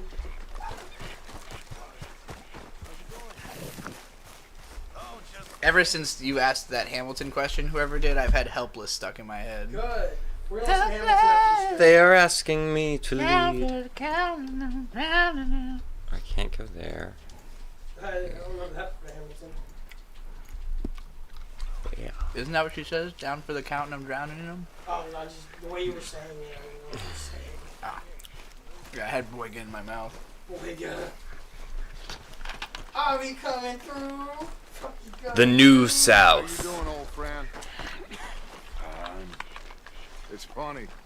It's like extrapolating the most obscure possible internet-based interactions and manifesting them in the real world. Fighting this lot. Yeah. I ever tell you that? Pretty much. Many times. So that Gunner channel bought us like 5 more minutes, right? So we're to 2:05. 4 minutes. They were literally like at the bar. Like I think they were just like, haha, bam. I'm okay with this game. Yeah, I am too. I like this game. Better way. Now, of course, there's gonna be casualties. We're thieves. You know, the world don't want us no more. We are dreamers. Hey, $5 from Jacob Wagner. B, can you do guns and ships right now? Guns and ships. The W. Diggs Lafayette song. Oh. You'd have to pull up the lyrics for sure. I also like don't know it, but I'll try my best. It is volunteer army in need of a shower, somehow defeat a global superpower. How do we emerge victorious from the quagmire? Leave the battlefield waving Betsy Ross's flag higher? Yo, turns out we have a secret weapon, an immigrant you know and love who's unafraid to step in. He's constantly confusing, confounding the British henchmen. Everyone give it up for America's favorite fighting Frenchman, Lafayette. That was, you missed your cue entirely. I'm taking this horse by the reins, red coats redder with the bloodstains. Lafayette. And I'm never gonna take a step till I make him drop and burn until the scatter the remains. Lafayette. Watch me engaging them, escaping them, and raging on Lafayette. I go to France for more funds. I come back with more guns and ships, and so the balance shifts. We rendezvous with Rochambeau, consolidate their gifts. We can end this war at Yorktown, cut them off at sea. But for this to succeed, there's someone else we need. I know Hamilton, so he knows what to do in the trench. Ingenuitive and fluent in French, I mean. So you're gonna have to use him eventually. What's he gonna do on the bench, I mean? No one has more resilience or matches my practical tactical brilliance. You wanna fight for your land back? I need my right-hand man back! Hamilton, yeah, great. It's fun. The obvious flaw in us trying to perform this was we didn't decide who was doing company, and I was gonna help B with the Lafayette flow. So, you know, were we to do that? Taking this horse by the reins, making red coats better with blood stains. And they're never gonna stop until they make him drop and burn and scatter out their remains. I want more people to pay me to badly perform things I like. What a trip. Alright, hold on. Now I just want to do my favorite. No, stop it. Do it. That's great. Hang on. I know, hang on though. Make sure there's super chat, yeah. Uranium Coffee with $5 says, how far did you get with Crosscode? I'm playing through the new DLC now. Oh, I didn't know about that. By the way, I don't recommend playing the game on 4x enemy damage. Haha, no, I would never dare because it's already hard as fuck. Yeah, I never beat Crosscode, and I'm hugely disappointed in myself for it. It was a big mistake because it was an RPG that I bought the day it came out just because Steam recommended it to me, and it was instantly like one of my favorite games, and no one was talking about it, and I was playing it for the sake of trying to make a video about it. But I underestimated how long the game was, and as I kept going, and it just has so much shit in it, I started like forgetting what I had wanted to say about the earlier parts, and like I was taking too long, and eventually I like talked myself out of it. It was like, I'm not gonna be able to finish it in time to like make a video about it, and then like something like a month later, someone else did like a 16-minute video that got like 200,000 views and introduced everybody to the game, and I was like, that should have been me. I'm retarded, but nonetheless, really love Crosscode. Would love to play it all the way through at some point, and probably still would do a video about it because it's just so much fun. Yeah, thank you for reminding me about that game, because that's high on the list of games I actually want to finish before I die, which is very short. I have a ton of games I used to pretend I wanted to finish, and I'm slowly like breaking myself of thinking that I have to finish those games ever. Like all these fucking PS2 RPGs I've been carting around for 20 years. But Crosscode and Xenosaga are like two of the ones I really want to like Xenoblade? make sure I finish. Yeah, like Xenoblade. That's a spiritual My little brother really likes those games. Oh, I didn't know that. Yeah.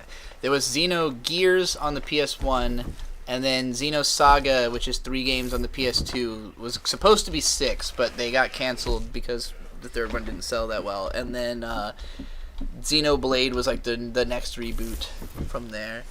It's a lot less philosophical than the old ones, though. The Xenogears and Saga games were like known for having like all these Nietzschean references and shit, and being like trippy and kind of Ava influenced. But yeah, that game is fucking awesome. Really glad you reminded me of it. Right, I was about to do a clipping. Intro. Yeah. I want the first intro, though. Before any of them back there, the one. it was us. The curious couple and their unruly son. What do they need? Powder, weed, or Adderall, let them in slow. Settle them in. Cali, you know when they step into the doors and seeing all of the hoes cutting coke in the kitchen and cooking over the stove, ain't wearing none of their clothes and it go like that. Never want to have to show the strap, but you got one and it got drums, a whole hundreds of bills, old and crumbled and huddled around the heaters, competing for millimeters like who caught the biggest, what you got significant. Like the loaded up Patron and peyote, hallucinating the realest shit going on with the homies. The only way to get over it is to get your weight up and pray over all of the bodies of border walking killers is hiding beside the fact of the matter, the guts are splatter at will. Everybody in the jungle knows killer be killed. Come get it. But it ain't no fun if it ain't cocaine in the system, buddy. But it ain't got none. Do with the way we just to do with the way OG's banging bitch wanna get sprayed and run and getting away with it anyway. Anybody can get it. Got it. Goddamn it, can't believe today was a good day when it seemed like area. The day is a hood day. You see the irony? He don't know nothing about it. This murder ain't about nothing but burning. This murder ain't about nothing but murdering snitches and burning bridges with all the bitches who used to swing on the dick like it's good for physical fitness. You fit into, but no, but shitting. Well, better start hitting the switches in that low. Drop it till it about to hit the flow. Can't nobody stop it when it go. Gadget on a ratchet like a hatchet. How she chop it, screw the dick up, looking out there all the wood been blowed up and bone good. Get thrown up from the guts and bust it, go get it. Whoop whoop. That's the sound of the end of the party. Chew up the molly quick. Pick up all the guns and get rowdy. Better be the best if you're trying to be the definition of every hood motherfucker's contorted vision. They starting the game, sporting the flyest of passion passionately. Wanting to see some action, you better make sure the camera can see. The fuck wanna end a war with a veteran? You who got scored to settle with motherfuckers for meddling. True. You think about the kettle, the pot has been plotting till blue. And they face crew, wanna be true, claiming that you pocket or not. Back in the drop, all that you got into the bag. Make it a tax right off. Take it right off that ass. Now flip it, dip it, break it, and foot on the gas. Go ahead and clip it, pop it, shake it, and make it go fast. The days of paying for fascination, the thing of the past. Well, you cut your paper apart. Now you talking cash, they talking fast. Come get it. Oh, that's so B rapped that for me the first time I hung out with her. It was like I came here to like really just to smoke weed on the couch for a night before I went on to hang out with the guy I wanted to hang out with. Right. But instead, ended up dropping acid and fucking like just going into the studio that was like your like, anime studio for like 3 hours. Well, like we walk in and I look to the side and there's an autographed clipping thing and I'm like, oh, we're best friends now. Oh yeah, her computer is clipping themes. Splendor and Misery is my favorite album of all time. It's the best concept album that's ever been made. It's why I listened to Hamilton when Bird wanted me to. Is because David Diggs is one of the greatest, the greatest writer I've ever met. I'm saying this because I'm manifesting. I want to work with David Diggs. The Get Back is amazing. All of his solo work is incredible. I'm a huge fan. He's my favorite fucking guy in the world right now. Donald Glover's my second favorite MC. Yeah. Donald Glover and David Diggs are my favorite musical artists ever, and my favorite band's Def Cat the Cutie. Been good, it's great. But yeah, that's where Vizier and the Golden Witch came from. Is like she rapped that, and I went, oh yeah, I could rap with you. Like oh wow, I could rap with you. Jacob Wagner asks, has anyone seen Lose Yourself with the My Shot instrumental? Regular Lose Yourself is a million times worse. I disagree. Not a bad fella. I haven't heard it, so. I disagree. I like the My Shot instrumental for it. The reason that Lose Yourself is so fucking impressive is because Eminem produced that song himself, wrote that song, recorded that song with his own like group of people, mixed and mastered it, like all by himself for his own movie that then won an Oscar for the soundtrack. It's like the only song with an Oscar. It's the most impressive rap hit of all time. I mean, there's so many. It's memeable, sure, but there's so many levels to it that make it impressive. Like the fact that Eminem has never like even needed to tell you he produced that song because he doesn't need to sell it on like producer hype. It's just that's the song. That's the Eminem song. Yep. And you know, I love Eminem. Although when he's bragging about his songs, he says, "Bitch, I made Stan." So yeah, that's also. Well, because that song that song was a little bit before Lose Yourself. There wouldn't have been a Lose Yourself if not for the song. Yeah, that song was like what revolutionized. Because Biz Markie did shit like you say he's just a friend, like kind of the story rap stuff. But Stan is what everyone considers to be like the story rap song. And you know, again, the whole movie for 8 Mile. Like it came out of the success of Stan and the fact that there are Stans and all that. And that's what justified it in a big way. Oh, and Elton John. His performance with Elton John for Grammys took away that thing people like to use at him. Like, oh, you're homophobic. It's like, no, I'm friends with Elton John. Go fuck yourself. Power move. Power move. We're at 2:10, so y'all got until like the end of this. 5 minutes. Oh, is it till 2:15 that we're at right now? We got 2 more in a row. Yeah. Every dollar is another minute that you have to work for you to dance monkeys dance. Right. Every dollar is another minute. Every dollar is a minute that we keep on streaming for you people here on the tubes. You got. Yes, it's that song you're thinking of that goes like this, and then they say the part like when it's like, shut the door. Come on, don't sing. Every morning. Do you not know who Sugar Ray is? Sugar Ray, that's. Like, I'm just like ready for you to arrive. Damn. Yeah, it's that song that goes like this. Get the hell away from me. Like I better get that guy up so I. Do you still read anime blogging? If so, could you tell us some writers you like or respect? If not, could you tell us some ones from the old days? Sadly, I don't know any anime blogs that are still going, but my favorites from the old days, Ghost Lightning, who's my mentor, Bakaraptor, he's still going, he does YouTube now, so like, he still posts the YouTube videos on his blog, I think, but it's all videos now because he's basically blind. And actually, I don't know if that's true anymore. I think his eyes might be better. But that was what made him stop writing for a while. And then Anime Critique, spelled K-R-I-T-I-K, was probably my favorite anime blog, who talked about like all kinds of really fucking obscure shit and just had a really interesting way of looking at things.